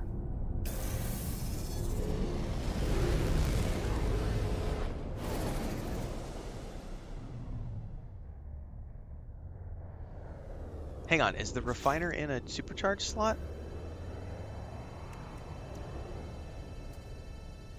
You got me confused.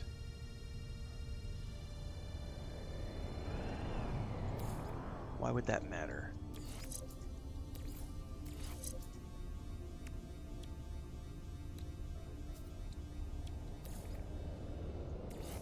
I don't see why that would matter that it goes there. People are always telling me that it matters where you put things, and I haven't seen... I don't understand that shit yet, so... Whatever. We've done it. Alright, I'm looking for the planet that we started on. I need to get out from the base a little bit.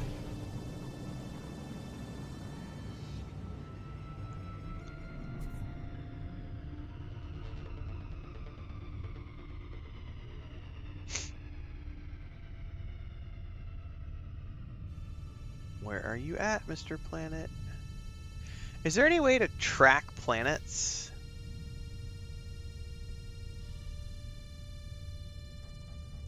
It's not this one, right? This is Richfleet Delta. Am I stupid?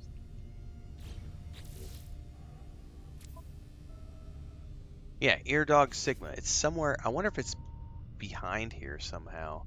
Dude, I totally see a little base over there. I wonder if it's that. I wonder if it's beyond the horizon. About to go find out.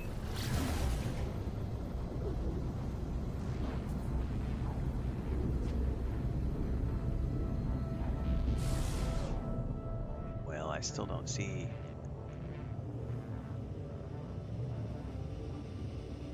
I've got a sun over there. Where the hell's the other planet at? That's no moon, it's a space station. Trying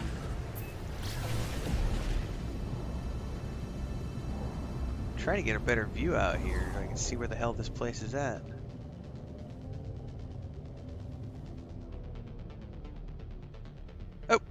Oh, there it is. And away we go.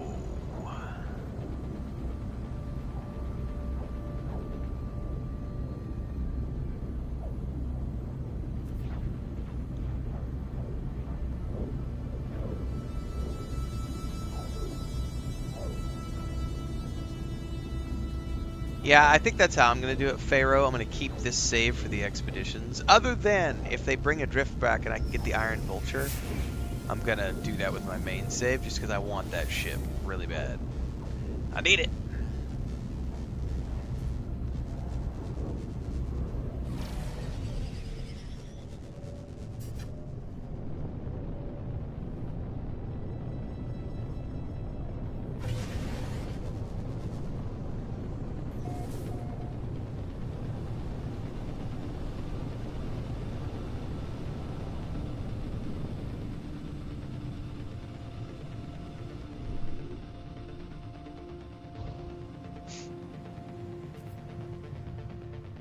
I'm doing my part.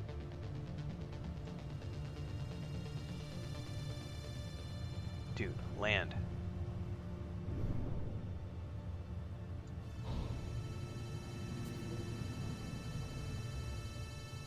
Why isn't it letting me land? I've got water jets to land.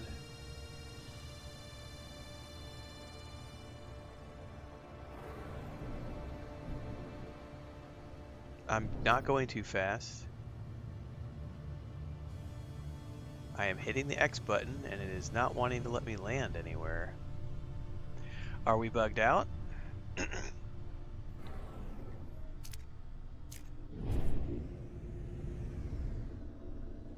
It sure as shit is not wanting to let me land, guys. There it goes. For some odd reason, now suddenly it decides to go. Huh.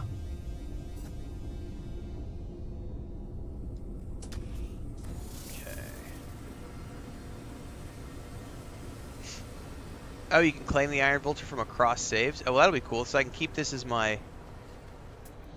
I could keep this as my expedition save.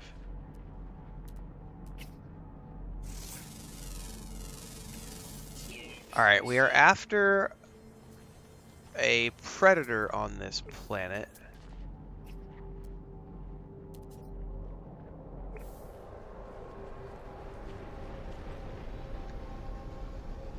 Yeah, that's what I've been told, McWizzle, so I'm going to keep my eye on that. Alright, I remember saying something about a fish on this planet. Or something. I still don't know what I'm looking for. Recorded predator. Over 12-0 power. Alright, I don't see... Holy shit! Ah! Maybe there's something down in here. Drop you into a cave. Oops.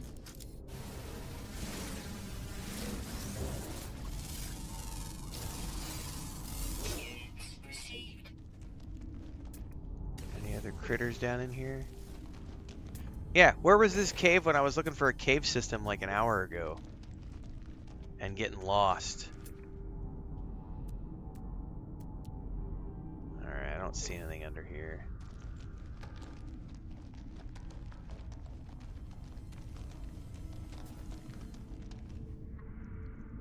Okay, Hemulator said that red mark underwater is one of the other milestones?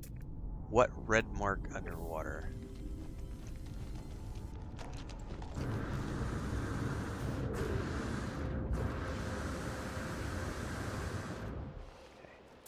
Red mark underwater. Alluring specimen. That one? If you say so, okay.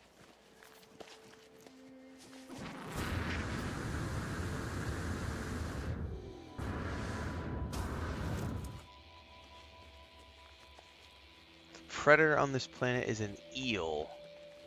Underwater in the deep sea. Okay.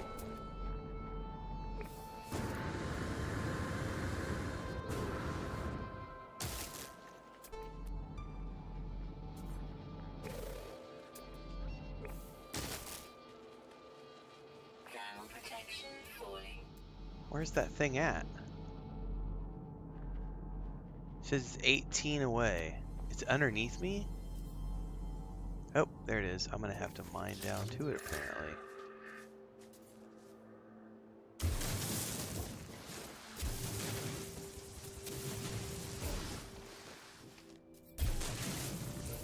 I don't want to accidentally destroy it.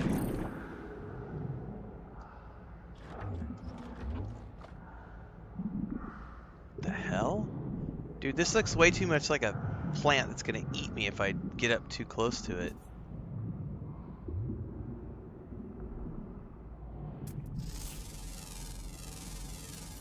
Units received. Units received. Fuck, man. Identify plant. Units received.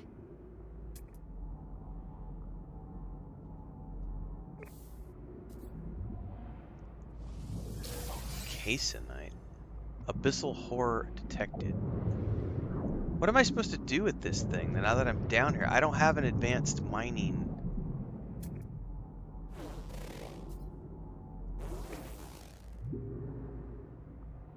I don't have an advanced mining laser.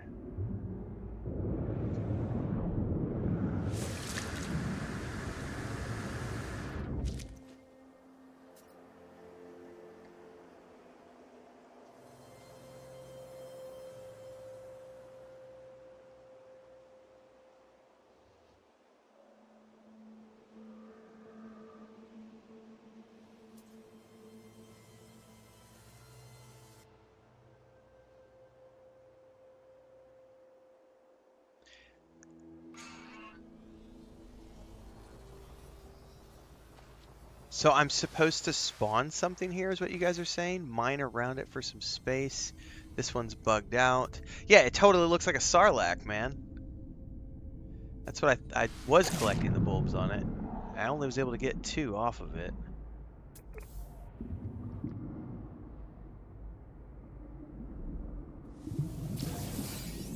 Abyssal horror detected every time I've harvested one of those. So I'm assuming the abyssal horror is supposed to spawn here, and it's not. Units received.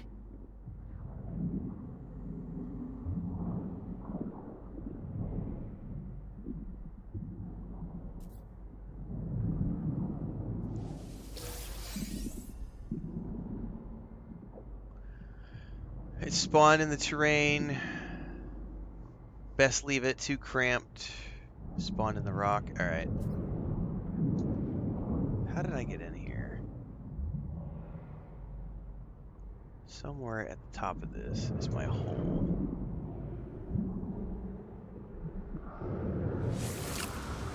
Alright, well, we're ignoring that for now. Everybody told me I need to head to the deep ocean. So this is deep water. I'm assuming it's deep water. And I'm looking for some sort of an eel.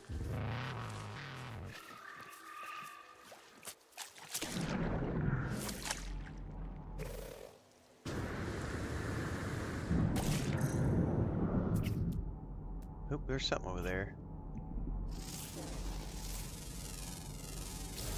Units received.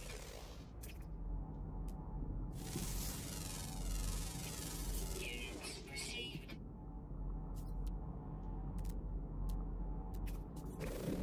Nothing so far.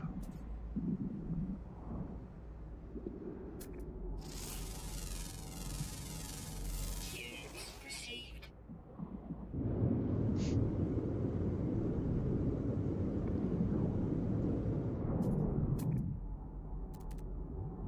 Okay, don't see any critters here at the moment.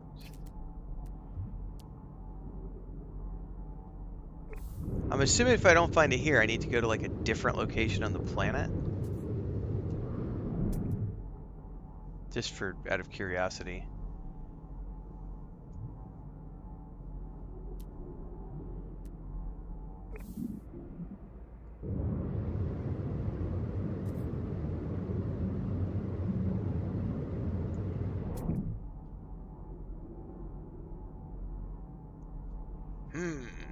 Says I. I don't see any creatures over here.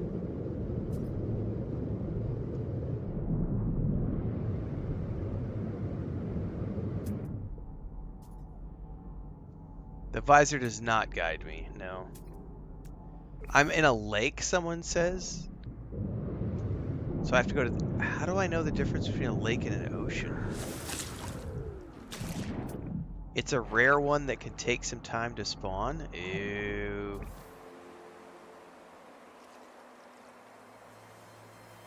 Ferris says just keep swimming.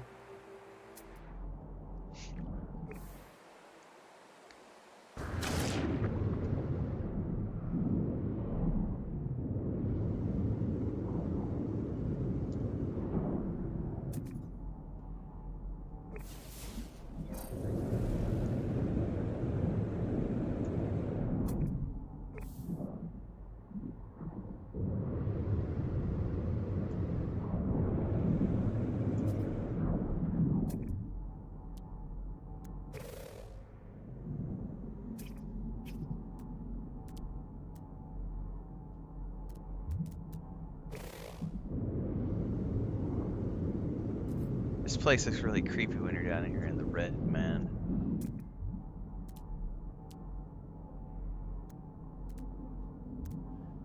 This can't be a lake. This place is massive.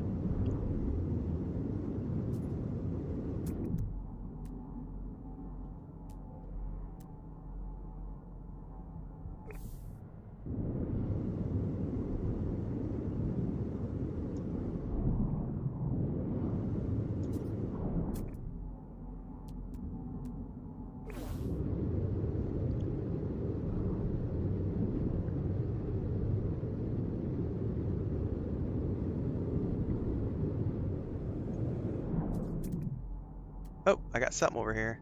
That might be it. Yep. Nope. Yep, that was it.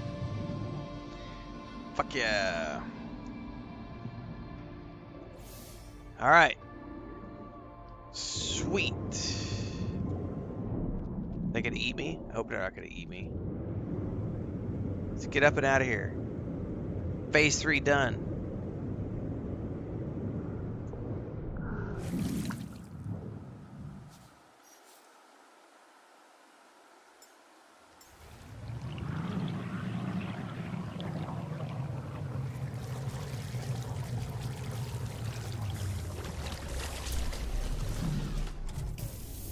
Woo! Alright. I did my part.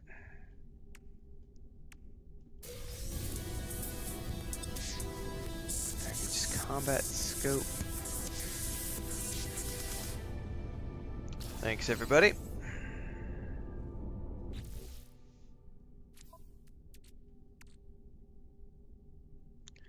Where did that prepackaged combat scope go?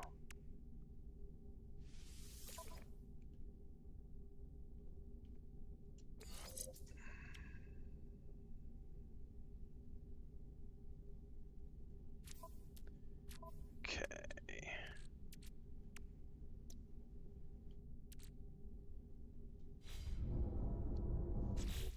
We also have...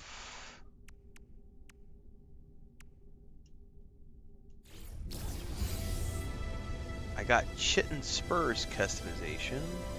Is that like cosmetic?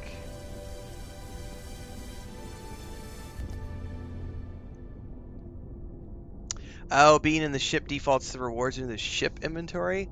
Okay. I see. I see what you mean. Get a module. Oh, where the hell am I gonna stick this? I've got...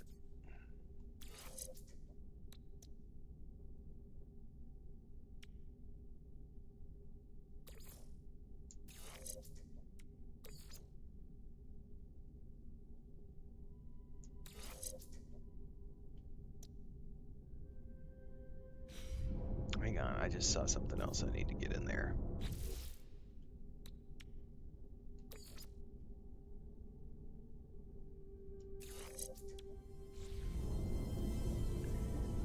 Okay, phase 3 is completed. We are now on to phase 4. Reach the 4th drop zone. Well, let's boogie on out.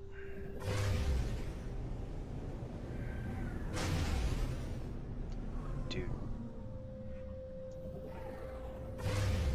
I can't wait to throw this ship in the trash.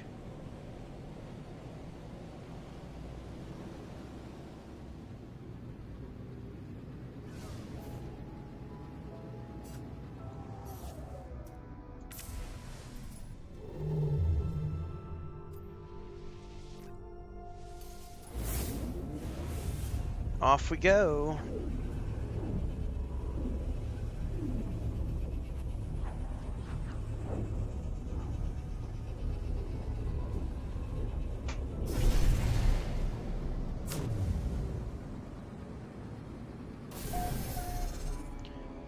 Before I forget, commercial time. If you're just tuning in for the first time today, I am multi-streaming on YouTube and Twitch, as we do every day at 11 a.m. Central. If you're following on Twitch, the day-to-day stuff happens over on YouTube. I do hourly videos, essentially. Every hour on the hour from 6 a.m. Central till 10 p.m. Central as a general rule. Game guides, reviews, reaction videos, Let's Play episodes, whole bunch of other stuff. The main game right now is No Man's Sky. I'm also playing Lord of the Rings Online, World of Warcraft, and we are about to start our adventures with Star Wars Outlaws soon. The main game will be switching on the 22nd to The War Within, and then the 27th will be switching to Star Wars Outlaws, followed by Space Marine 2 after that. Can I still do this pulse engine? Yes.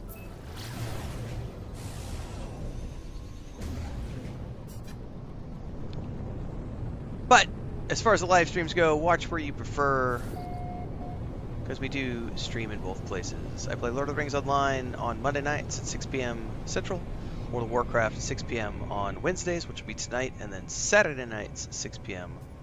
World of Warcraft. So daytime streams, No Man's Sky. Evening streams, other things. Main game for now is this. Gonna finish up the expedition this week. And then as soon as we finish up with the expedition, we're back to the main save. I'm gonna be working on my freighter, my base building, exploration, and continuing to learn the game, because I'm still barely 50 hours in. Don't forget the playlists below.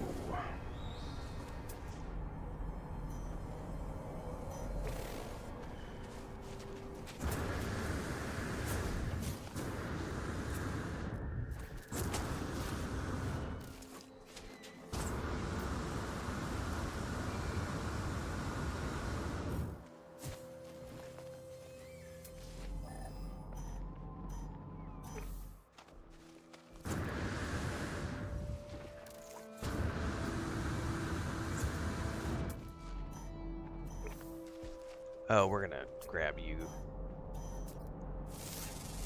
Just because I want more oxygen is never a bad thing.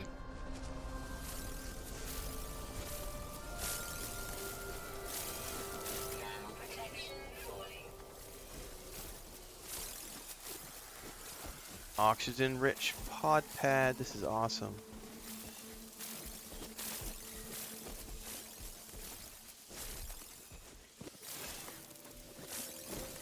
God, we're gonna load up on oxygen. This is great.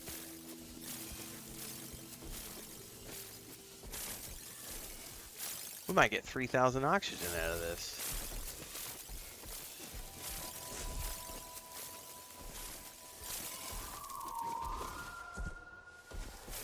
$3,200. I think we got them all.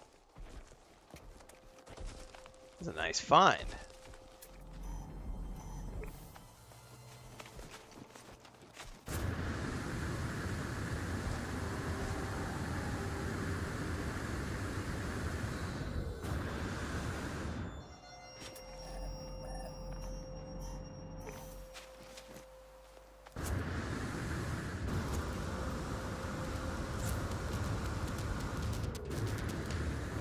Oh, of course I did. Oh no! Hang on, I have something else. God damn it.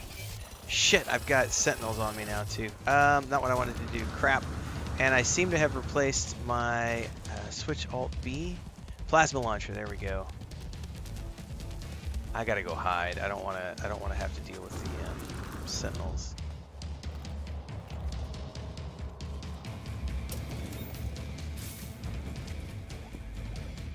It had switched me to my combat scope, which I don't quite know how to use. I guess you do that. Okay, I see. I didn't want the combat scope, but it switched me away from my plasma launcher. Okay, we're good.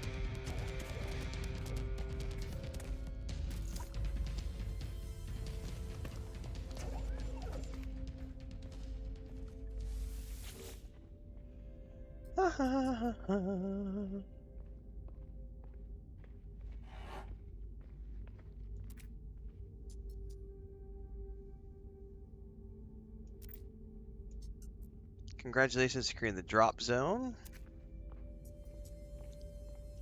You must reach the match and do your part. Well, I'm gonna go do my part. Here in a second, we're gonna go do my part. That's one of the largest deposits I've ever seen too, Super Pescado.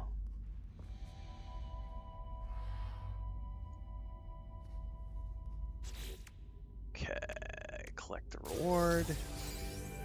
Multi-tool class upgrade, which I still haven't done. I need to go up to this base station. So I think I have another one of those too I can upgrade the class with, and I haven't checked.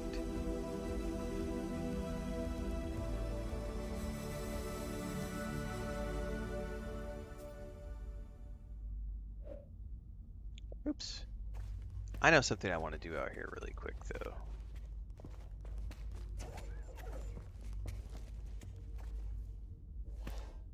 Which one of these was the door going out? Thank you.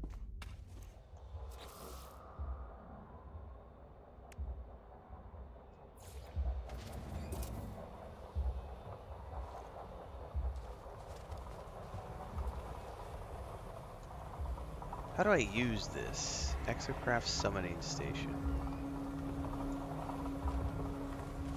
Am I an idiot? Like, I thought this was what I had to place down to pull the Minotaur. Or does it only work if your freighter's in orbit? Now summon via the quick menu. Hold up.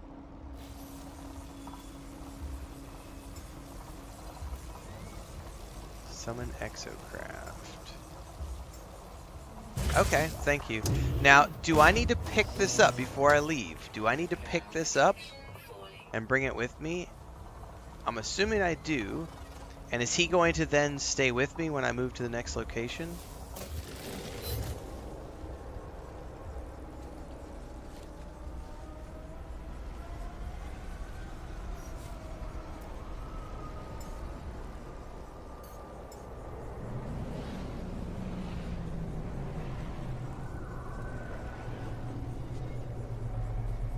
Alright, cool. Thanks, guys. Oh shit, I probably grabbed that save.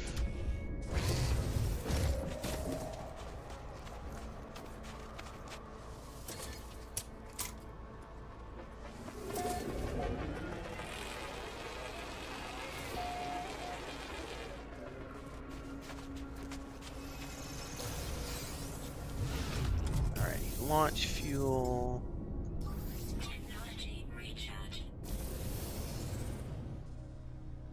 Alright, we're going over here.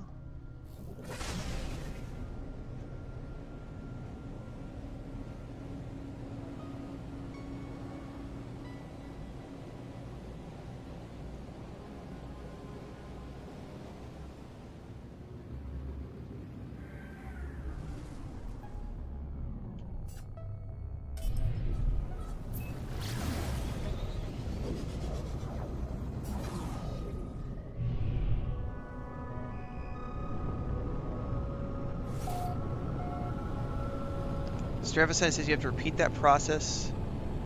If you go somewhere else, Backwizzle said you can resummon on this planet without putting down. That's my question. On this planet, he's going to stick with me now? Okay, cool.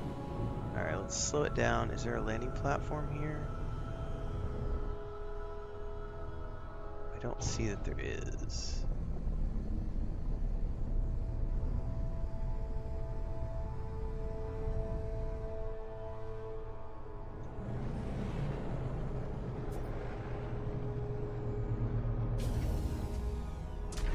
So he should automatically pop. There he is.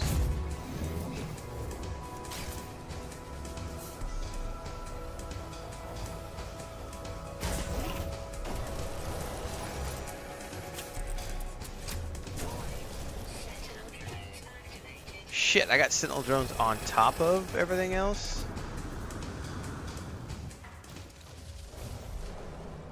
kill the queen to drive off the bot. Do I gotta fight the sentinels and the queen at the same time?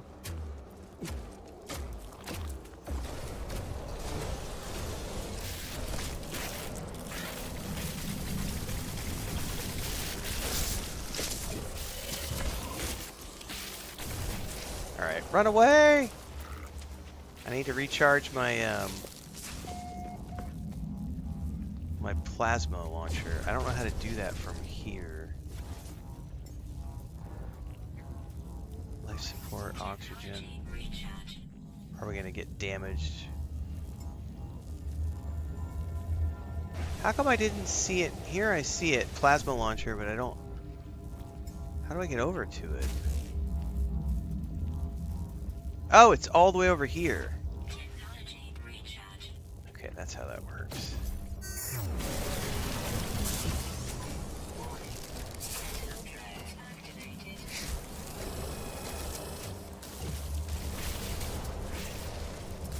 Oh shit, I'm gonna die, aren't I?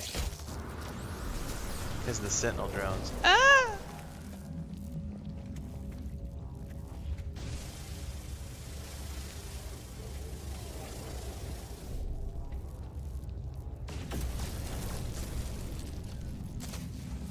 Good job, buddy.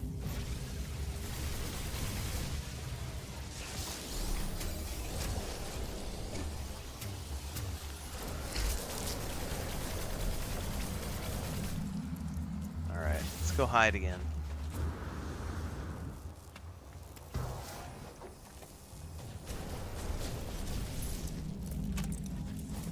Hide from the stupid sentinels.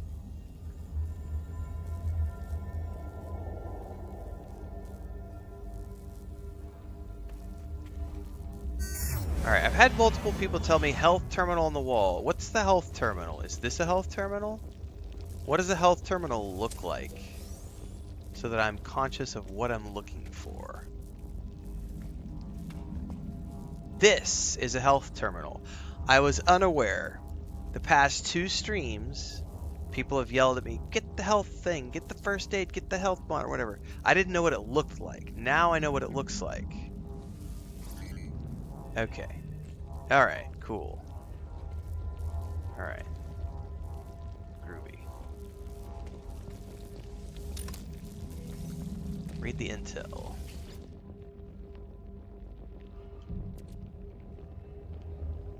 I don't care about this shit. Just destroy it. You're just gonna clog up my inventory. I sponged the lingering slime from the Terminator. The Liquidators logs are once again available. Here follows the testament. This infestation was stubborn. I had to place the plasma charges by hand, plunging myself into the viscera of the nest. I did so without fear. I know those who follow would do their part. I'm doing my part. But at his heart, it was surrounded by grubs. I was submerged in the hive's jelly. It was soft. It was warm. It was a home. I could not place the charges. I could not do my part. I am shamed. And now you have done my part for me. Eat the meat? What meat? There are yellow rectangle boxes for shields as well.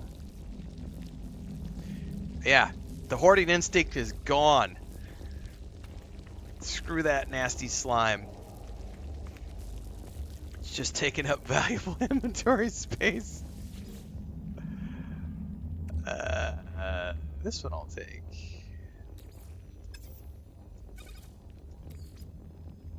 Put it in the Minotaur. I'll put it in the exosuit. Scanner module.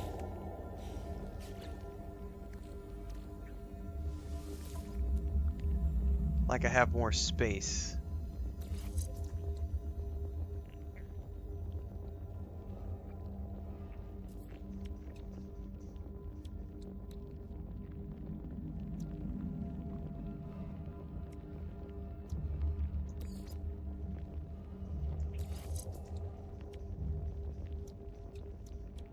How do you know where is...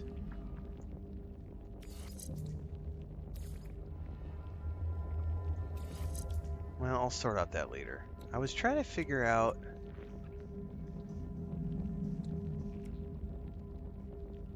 I need to just go in here one of these days and look at all these things and figure out what they all do, because I have not been paying attention, and they're all sorts of bishmash. And I know it's triggering people every time I open up my inventory. Like, put this over here and move that over there, and I'm like, I can't be fucking bothered.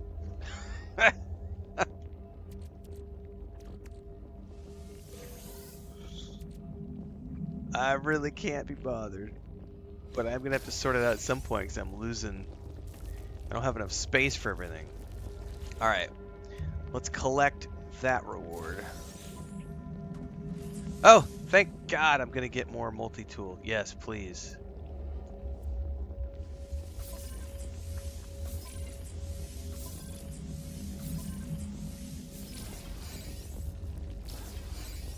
Okay, now I got bolt caster stuff.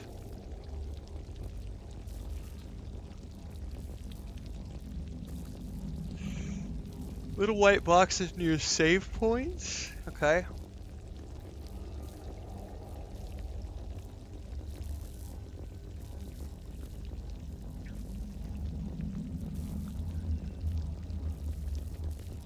Move the terrain manipulator? I didn't even realize it was in that space. Multi-tool.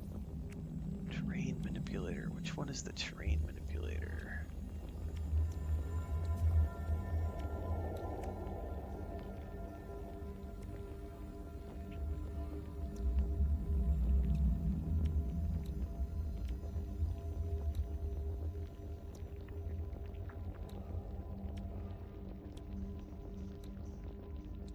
Am I stupid? Okay. See, I don't even know how to tell which one is like a supercharged slot or not. I wouldn't mind some upgrades to that. Hang on, I think I just heard the front door open. I think that was Chris. Give me 2 seconds.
Hey guys, we're gonna be, I'm gonna have the headset off for a couple minutes. I'm gonna be on screen, but I gotta have the headset off. I've got to research with Chris. We've got some meds.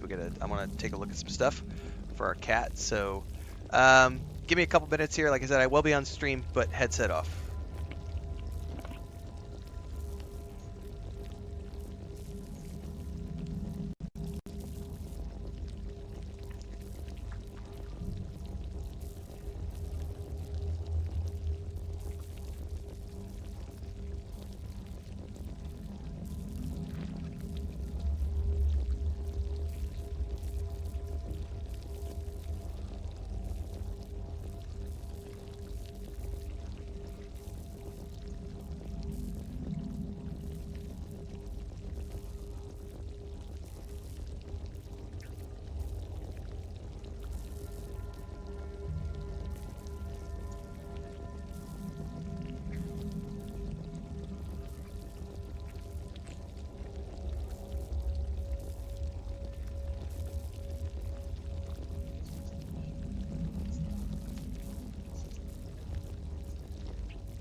Alright, cat dad stuff, guys.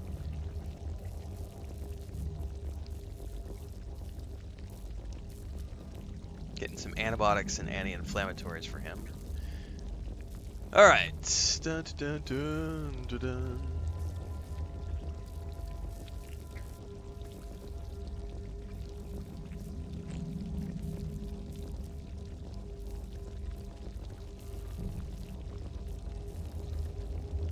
I'm scrolling through everybody's comments while I was semi-AFK there.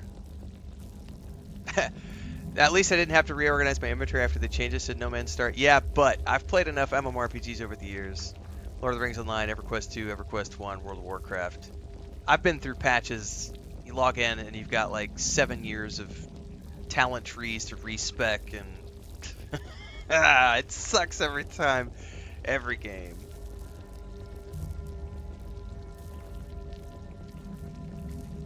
Exactly, No Man's Star. Reorganizing is a nightmare. So I logged into Lord of the Rings Online the other day for the first time in years, and I forgot about all the...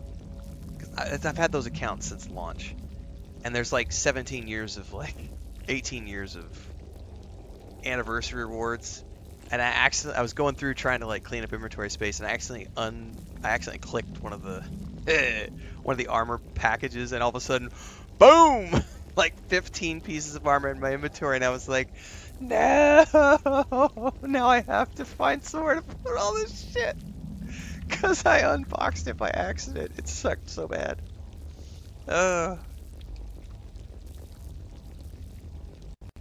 Sounds painful. Can they operate? He's just got a urinary tract infection. Wait, are we talking about the same thing?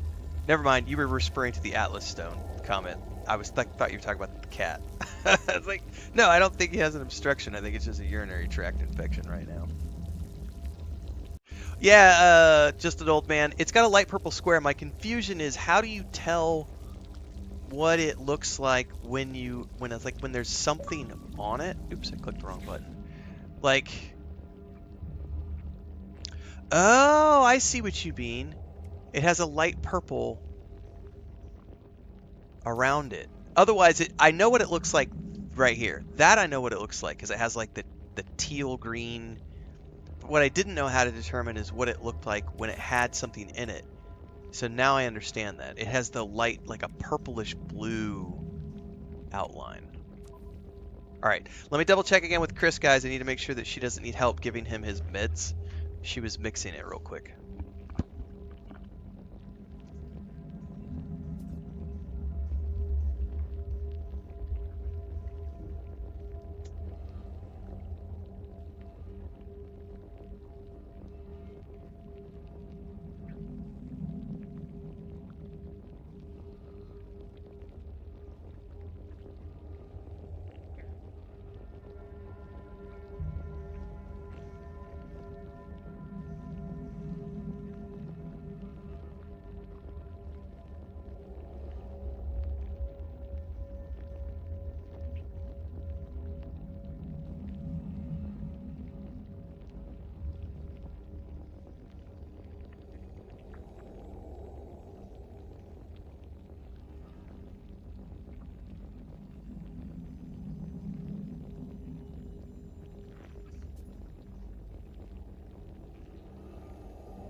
And it just started pouring down rain too, guys, so there's no wind outside right now, so hopefully we don't lose power.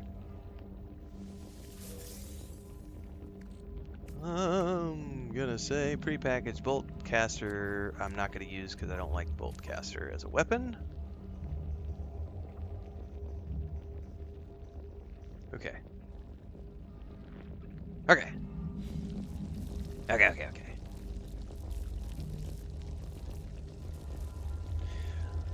Thank you, No Man's Star. He seems to be feeling fine. Like, he's got all his energy, has his appetite and everything. It's just he started like doing the whole I'm gonna pee every, or I'm going to try to pee every, you know, 3 to 5 minutes. And he's peeing only small amounts, and it's common. You know, it's usually related to diet. He is the biggest of our cats, and he's constantly asking for, you know, we do keep him on a controlled diet sort of, but we probably give him more snacks than he should, and I think he's been eating too much dry food.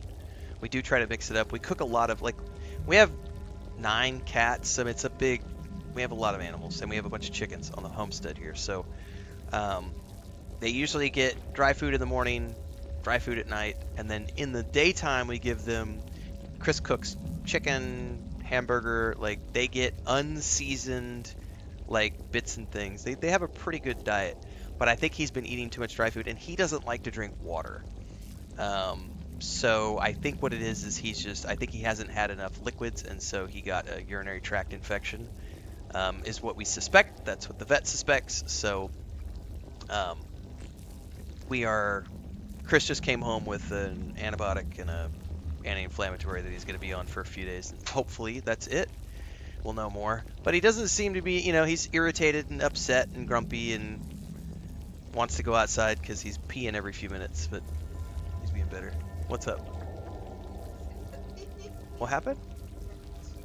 Oh, is he pissed at you now because you just gave him his medicine? Did you give it directly to him, or did you put it in some food? Oh, you got it on his mouth. You just put the syringe in and... Mommy, we were just talking about you on the stream, buddy. Everybody's seen him on the stream. It's either him or Frodo, usually, because the two boys, they sleep in here during the day a lot. Are you grumpy? Did mommy give you medicine? Come on. Yeah, you can go over here and go to sleep, buddy. How often is it? La hora ahorita está... Es 12:30. ¿Qué frecuencia es la medicina? Checarla. Si es cada 12, es de media de la noche.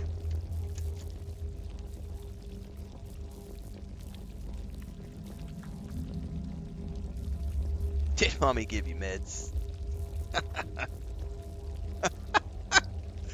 Are you gonna be okay, buddy? He is not happy right now. He's here. He's just sitting here licking his chops like, oh man, what did you do to me?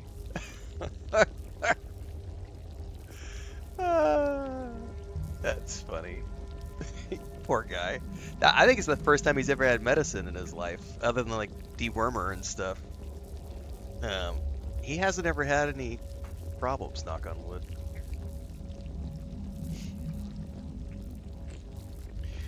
Stravid said my bulldog used to get UTIs. It really sucked. His sister got him a lot when she was younger. She got 3 or 4 of them in like a year. But she would always get over them really quickly. She would have something for like a day or two, and then she'd be fine. Like sometimes 3 days.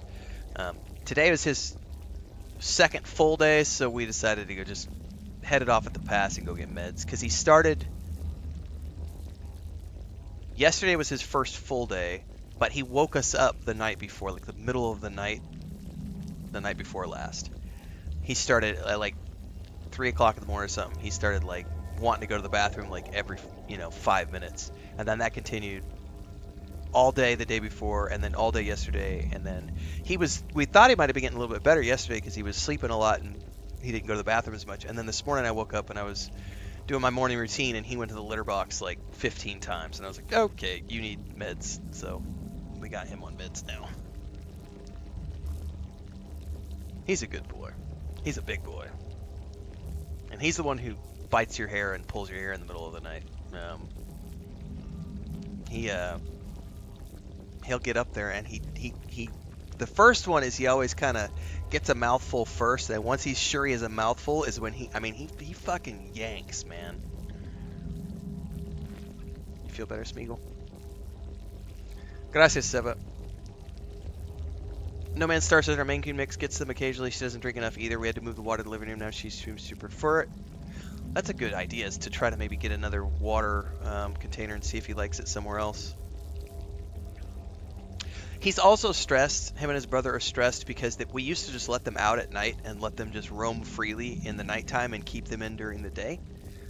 But now we've changed that because while I was up in the U.S. in June, Chris had two different occasions where wild roaming dogs came and tried to break into the property to eat the chickens. And then like a week after I got home, like in early July, like there was somebody shared a video on social media in our town, a pack of like 7 dogs like killed a cat. And so we decided, because they have been coming by our property a lot. Like I come home from my morning runs and there's a pack that'll roam like a couple times a week. I've seen them. It's a pack of like 6 to 8. And the worst part is they are people's dogs. They all have collars, but it's like they've chewed their ropes and gotten free, so they're not afraid of humans, but they've had the taste of blood in their mouth, and so they roam in these packs of like 6 to 8, and they literally go into every property they can find an entrance into, and they're trying to kill like chickens and whatever small creatures they can find. So we've started to keep our boys inside at night, and he's been very stressed about that. And the vet was just telling Chris that stress is a big factor too. What's up? Were you gonna go somewhere? Oh, in Sanchez. Okay.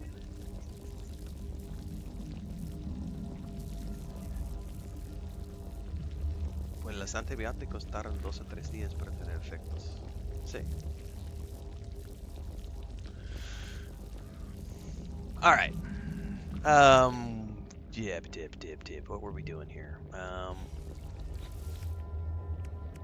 Blood in the water. Lure these 3 deep sea monstrosities.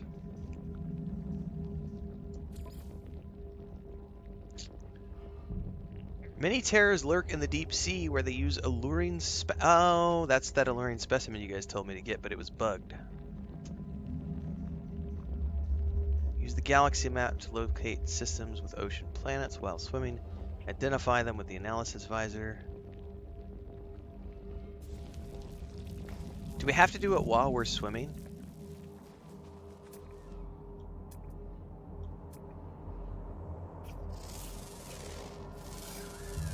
I'm assuming this is not a...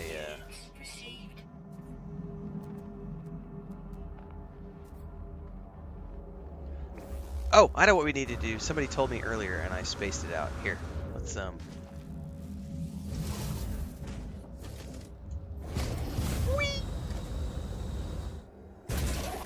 Alright.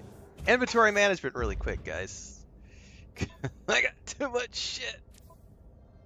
Let's go over here. Excuse me. Quick transfer. Minotaur.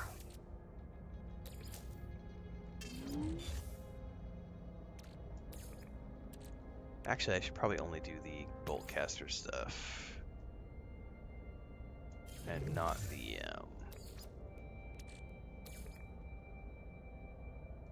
not the nodes.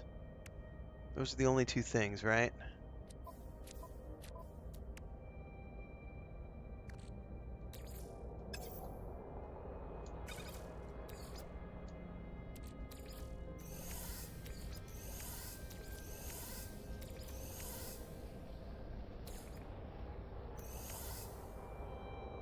Projectile ammo.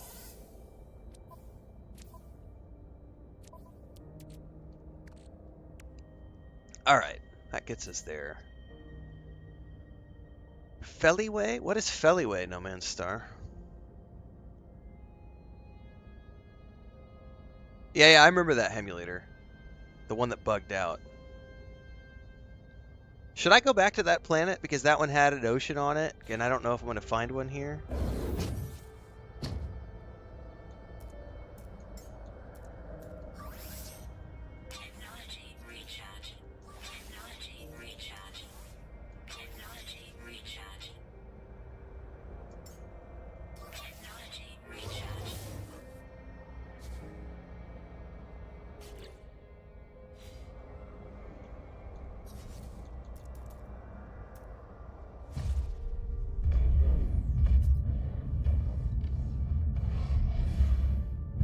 Man, I would have to get used to controlling this thing if I'm going to do... I know one of the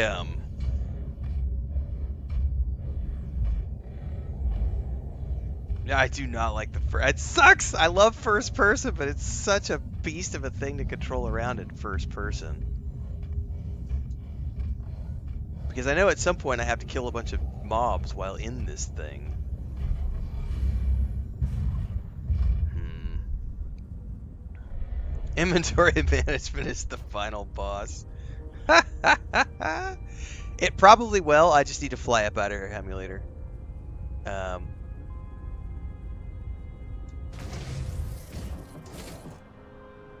This is funny. So Chris brought Frodo in here. Frodo's in the corner cleaning his brother, and he's like, where the medicine was on his chin. He's like, let's get that off you, buddy. They're good. They're good brothers. The problem is these two together. It's such an interesting relationship because we totally named him just because we like Lord of the Rings and stuff. And but Frodo and Smeagol, they have a they're brothers and they're also hunting partners. And they're they're both fixed, but they're both very macho and dominate all the other cats here. And Frodo is bonded with Chris. And so he talks to her and he jumps on shoulders and he's a good but he also is like the big hunter. And he's not quite half the size. He's much smaller than his brother Smeagol. They're both a little over 2 years old. Hey, Frodo, you want to come here? You're being naughty with your brother now. Now you're attacking him after you finish cleaning him. The problem with Frodo is he likes to go out and like bring things. He likes to kill things all the time. And he also is not afraid. Like he's chased dogs that are like 10 times bigger than him down the street. They're good kids. Yeah, we have too many cats. Fellaway is a stress relieving med you can get from the vet, but it works in the air like a pheromone. Okay. Cable Guy says install those legs you got as an expedition reward. I never even looked at those things. Where did they go?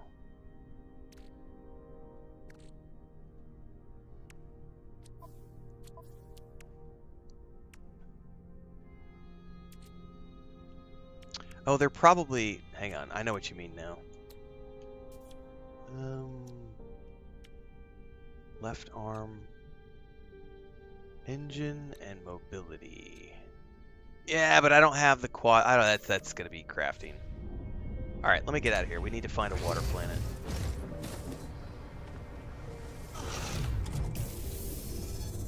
Dragoth says, why haven't they added an auto sort? Dude, I said this the other day. I was like, please allow me to automatically, like, there needs to be a button I can click that automatically, what's the word I'm looking for?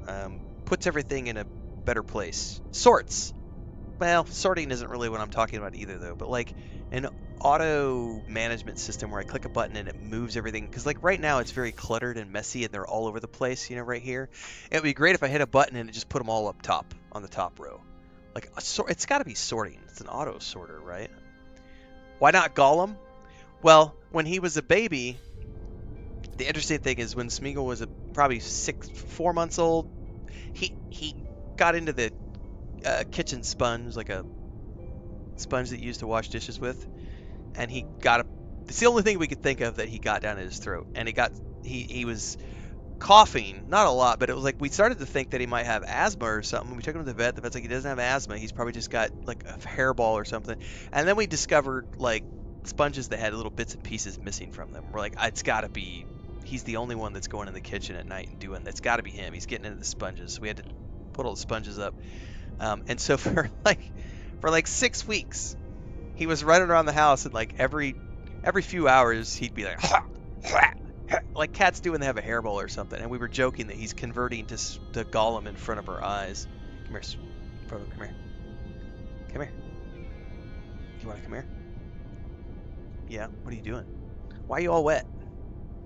Were you outside in the rain? This is Christina's. This is her boy, Frodo. He tolerates me. He's the one who... He talks a lot. You're soaking wet, buddy. Were you out in the rain? Were you out in the rain? Yeah.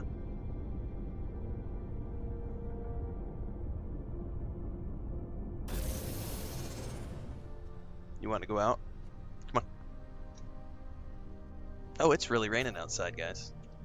Like pouring. Ah, let's get out of here. Find monstrosities in the ocean.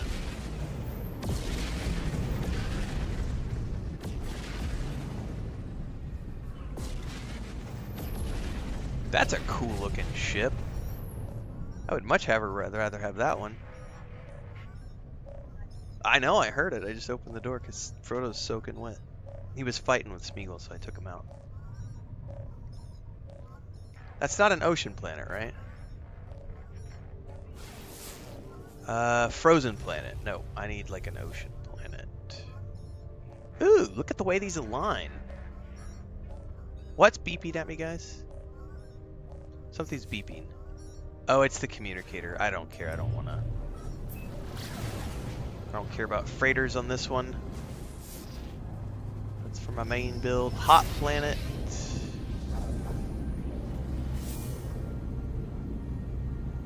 More than likely, I'm going to want to travel back to that planet we were at the beginning. Because that one had an ocean on it. That way I don't have to spend forever and a day trying to find a...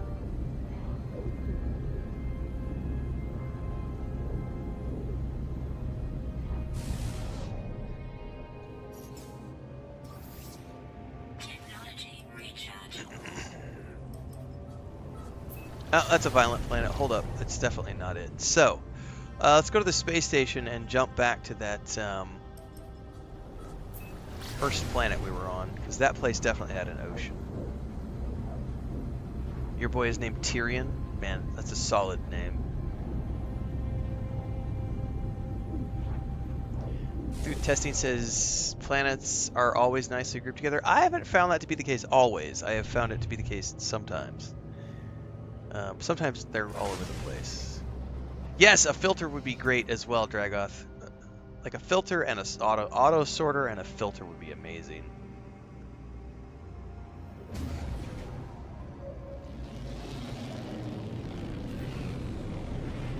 ¿Quieres hacer sandwiches para almuerzo?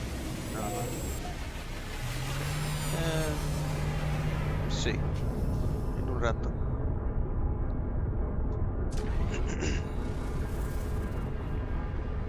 Alright, let me get comfy. I moved around in my chair.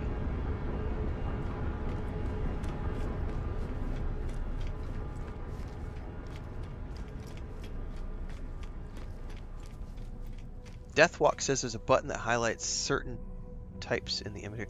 Oh, Schlitzenberger coming in for the win. My daughter's name is Lorian.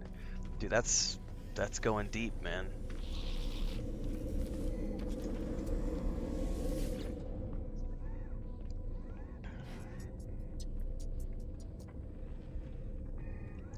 Space station. It was 19, right?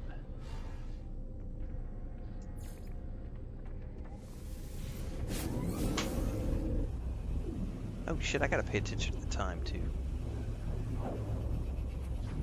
Oh, because I have another stream tonight. And I still gotta get videos prepped for tomorrow.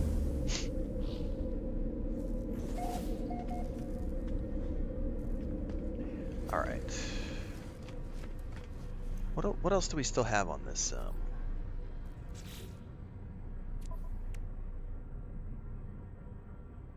It's lure deep sea monstrosities and eliminate corrupt sentinels.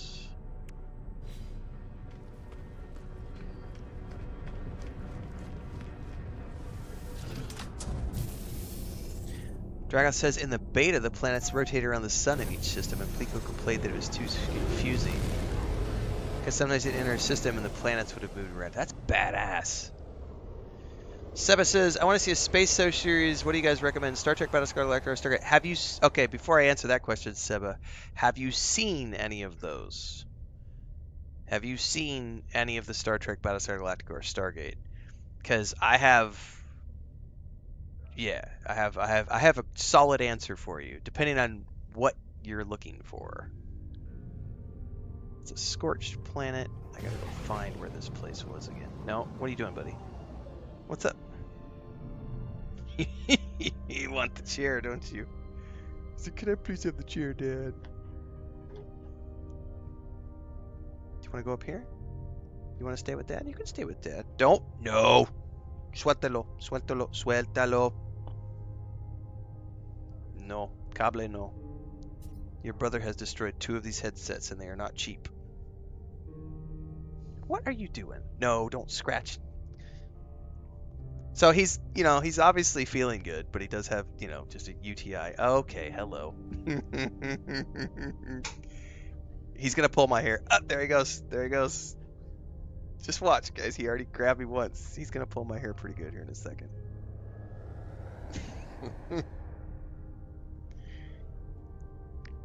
Let's see here. Just the OG Star Trek is all you've seen? All right. Yeah, it's a $150 snack. Exactly. His older brother has chewed up 2 of these. He loves cables. And he chewed up my old Xbox wired controller, too. So to answer your question, Seba, I would highly recommend go watch the reimagined Battlestar Galactica from 2001. Start with the miniseries and just watch it all. The first episode of the first season, 33, is one of the best pieces of television, sci-fi television, you'll ever see. But start with the miniseries, watch the entirety of the Battlestar Galactica run, the reimagined one from the early 2000s. It's very, it's my favorite sci-fi TV show of all time. It's so good. After that, however, definitely watch Stargate SG-1. It's fucking fire. Stargate Atlantis is also great, and so is Stargate Universe. So if you have the time, because it's going to be like 9 seasons. The first one is 9 seasons, the second one was 5 or 7 seasons, and then Universe only got 2. And then if you really want to get into Star Trek, you could obviously watch The Next Generation, but I would prefer that you watch Deep Space Nine, because Deep Space Nine has way better storytelling than Next Generation. They actually have story arcs, but to know the characters of Deep Space Nine a little bit better, like Worg in particular, you would want to watch all of Star Trek Next Generation first. But so I would say start with Battlestar Galactica. It's the most modern out of all of those. Then go watch, I don't know what franchise you like more. If you like Stargate as a franchise, go watch the movie, and then immediately finish up the movie and go watch Stargate SG-1, because you can roll right from the movie into the first season of Stargate SG-1, and you're gonna be like, oh, this is good. It's so good, especially the early seasons when it was still on Showtime and it was still kind of more adult and it had more violence and nudity, and it was definitely a more adult version. By the time it moved to sci-fi, it was toned down a little bit more. But those are all good shows, but I would highly recommend Battlestar Galactica first. That's just my personal opinion. I love the game with the controller testing. I don't play mouse and keyboard if I can avoid it. I like my controller. Farscape's good too. Farscape is good.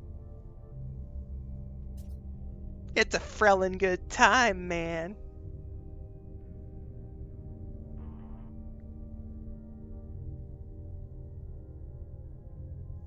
Yeah, and you should definitely watch Next Generation before Deep Space Nine if you want to know all the characters more. But I do prefer Deep Space Nine to, personally. As much as I love Next Generation, Deep Space Nine, I think the storylines flow a little bit better because it's not so much episodic; it's more story arcs, like Worg and Jaxia, and yeah, there's some really cool stuff there with the Quark and the cantina, and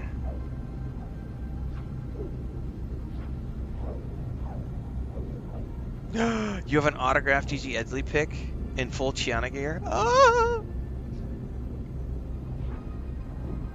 Farscape is what would happen if Jim Henson made Stargate. Yeah, the OG Battlestar Galactica is okay, but I much preferred the reimagined because just it resonated with me because I was in my early 20s when it was airing. It was some incredible special effects for the time. Bear McCreary has gone on to become like one of the most badass sci-fi, fantasy, and video game composers since that show. Like he's done everything, but not even outside of that. He's done Black Sails, Outlander, Walking Dead, the God of War games. But he started on Battlestar Galactica. You know, like his soundtrack for BSG was just absolutely amazing. All right, we're looking for giant bodies of water, guys, because apparently what I need is found in a body of water. Is that water? I can't tell from here.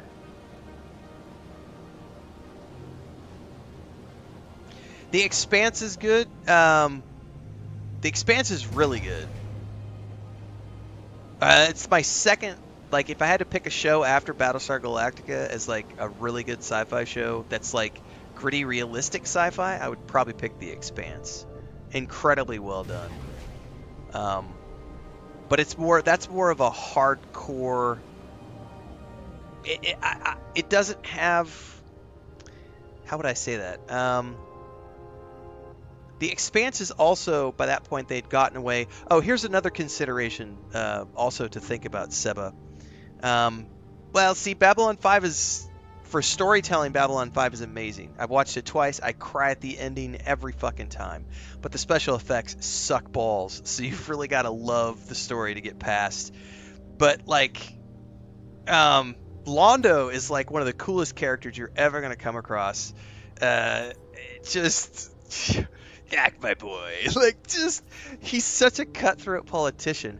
You guys are going to get me way off on tangents now.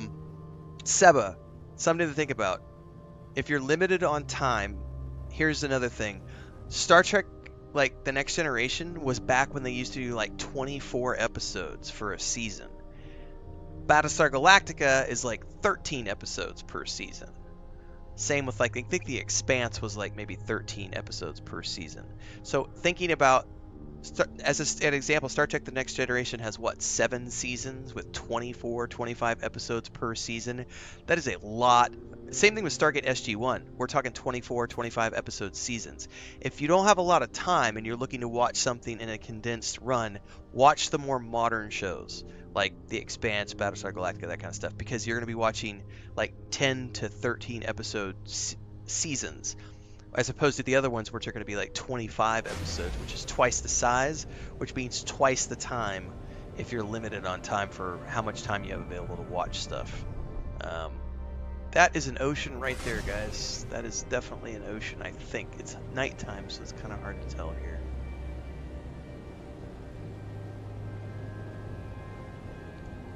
Oh yeah, this is definitely a body of water.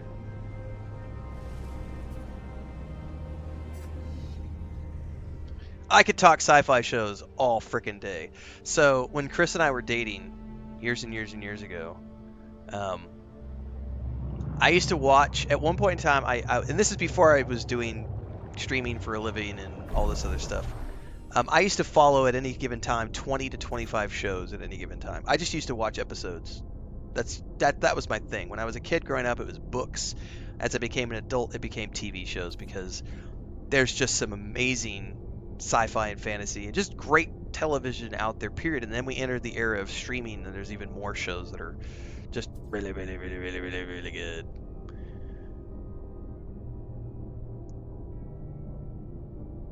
Dude, serious. So that's like one of the best scenes in any sci-fi show I've ever seen, when they drop Galactica and they warp in out of the fucking atmosphere down into the planet, and they just jump in and launch the fighters to rescue everybody from the prisoner planet. Holy shit.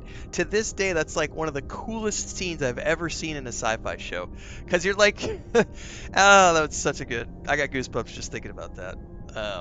Really good stuff. And 33, that episode 33 is just intense. Seba says, any videos on your channel about sci-fi? As a matter of fact, I do. I have not updated the playlist in a little bit, but let me drop this link in chat for everybody. I have a series called My Favorite Sci-Fi TV Shows, Sci-Fi and Fantasy TV Shows on YouTube. And it's got stuff in there like Jeremiah, which is another J. Michael Straczynski show that he did after Babylon 5 and Crusade. Jericho, of course. Firefly, who doesn't love Firefly? Let me find I gotta find the playlist though. Let's see here.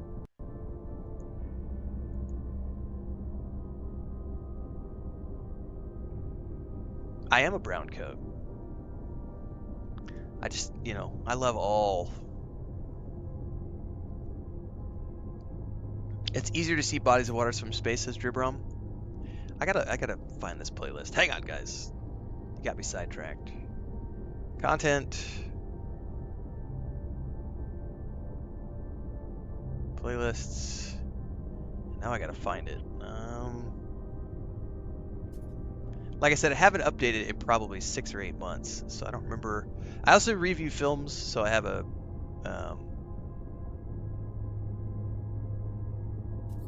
film list as well.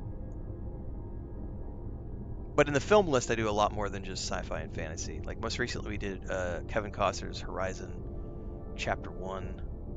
I also just did Star Trek Strange New Worlds. I cover Star Wars stuff. Where is this playlist? I wish I could search. Sometimes I can't search by name. You know what I should just look up is... I could look up Jeremiah because this will lead me to the playlist. And then I'll link this in YouTube and Twitch for everybody. You're probably going to hear my voice pop in the background. Hang on a second. I got to mute this video quick. Oh, and this is going back. You're going to see back when I had the 2-year beard and before I wasn't using the green screen. Haha! This is awesome. Hang on. This is part of the...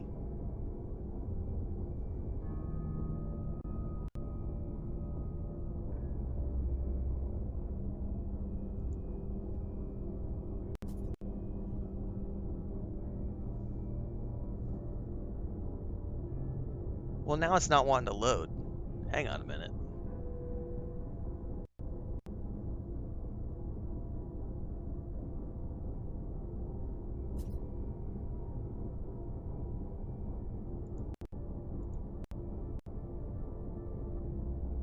It's definitely in the playlist.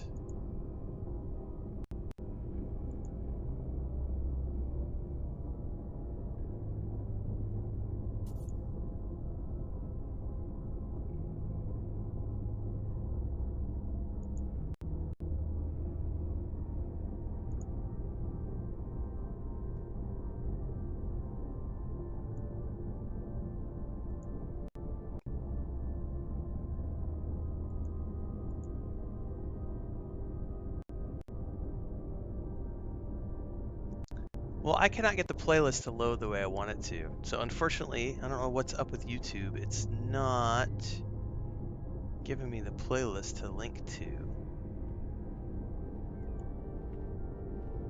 I'll try one more thing here. Usually when I open up a playlist or open up an episode from a playlist, it gives me the drop down for all the playlist stuff, and it's not doing that right now. So sorry, I'm getting sidetracked with this stuff. Somebody just gifted a whole bunch of memberships on YouTube. Let me go read this. Dragoth236 gifted 5 memberships to the YouTube channel. Congrats to Zarzoriel, Homeless Bird, Bobby Bailey, Howieman, and Totally Jacked Up. Thank you very much, Dragoth. Parting gift. Loving the conversation. Hang out, but I need sleep. Also, Dribrom coming in for the 12 months of membership, supporting for 12 months over on YouTube. Thank you very much. Been around for a hot minute. Playlists. Here we go. We're going to go look over here. Recently added. No, let's look at A to Z. I'm going to find this playlist if it's the last thing I do today. Oh, it's going to be down under my favorite. Found it. Found it. Found it. Found it. Found it. All I had to do was figure out a different way to sort for it. So, to answer the question,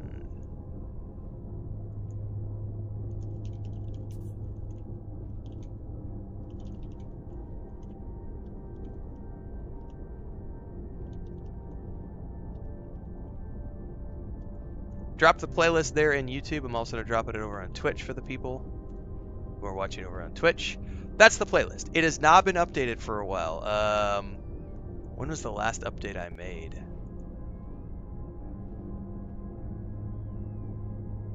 A while ago. I started it like a couple of years ago. 7 months ago I did Percy Jackson and the Olympians, which was a 2023 show that Chris and I watched. But we've got stuff in there: Babylon 5, Stargate Atlantis. We did 12 Monkeys, Star Trek Picard, Defiance, the Halo series, which I actually quite enjoyed. There's some news in there, like the upcoming Rift War Saga show.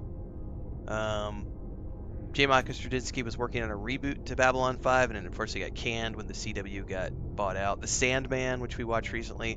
And then going back to older stuff, Caprica, Devs, Farscape, Star Trek Next Generation, Battlestar Galactica, Jericho, Jeremiah. There's a lot of fun stuff in there, and I should definitely update that playlist because it has been a while since there's a ton of more shows I could put in there.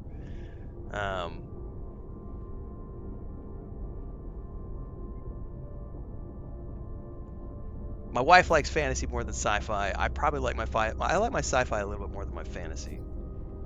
The 12 Monkeys show is really, really good, especially if you liked the most recent season of Picard, like the final season of Picard. Terry Matalas was the showrunner on that.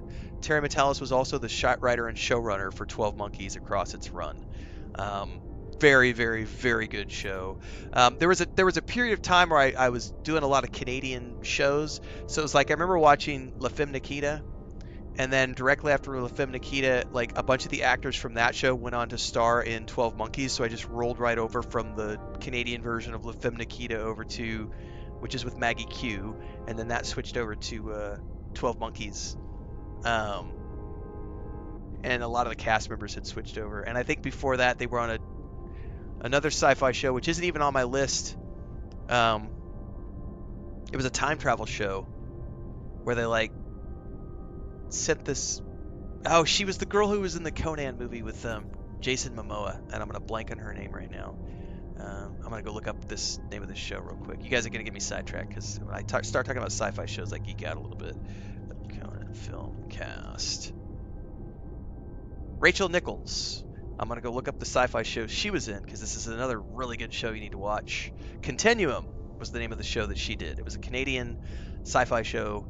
Continuum. She's a cop from the year 2077 who has to come back to track a group of time criminals called Liberate who are trapped in present-day Vancouver, and she's got to talk to them before she takes down. Dude, it's a great like sci-fi time travel. It's called Continuum. It was a lot of fun, and that one also had a lot of the same cast members who like show up in like places like these other sci-fi shows. And there's a lot of good Canadian science fiction shows. Altered Carbon was fucking awesome. Love that show. Yeah, the smoking man from the X-Files was in that, for sure, in Continuum. Yeah. You can tell I've been talking a lot because the Xbox just went into slow mode. On that note, guys, you got me yapping. I gotta go. I'm 3 hours in, and I got a boatload of stuff I gotta get done today still, and I'm supposed to do another stream tonight, depending on the weather. So, if the weather's good, I'll probably be back in about 4 hours for World of Warcraft. Otherwise, I'll be back tomorrow continuing the expedition. We've only got a little bit left. Let's check. We've got Blood in the Water and Purple Mist for this one. And then we've got Phase 5. So my objective is to try to wrap this up by Friday. So we've got tomorrow. Excuse me. And then Thursday and Friday. If we don't get it done by Friday, we'll continue it into Saturday. And then we'll go back to my main save.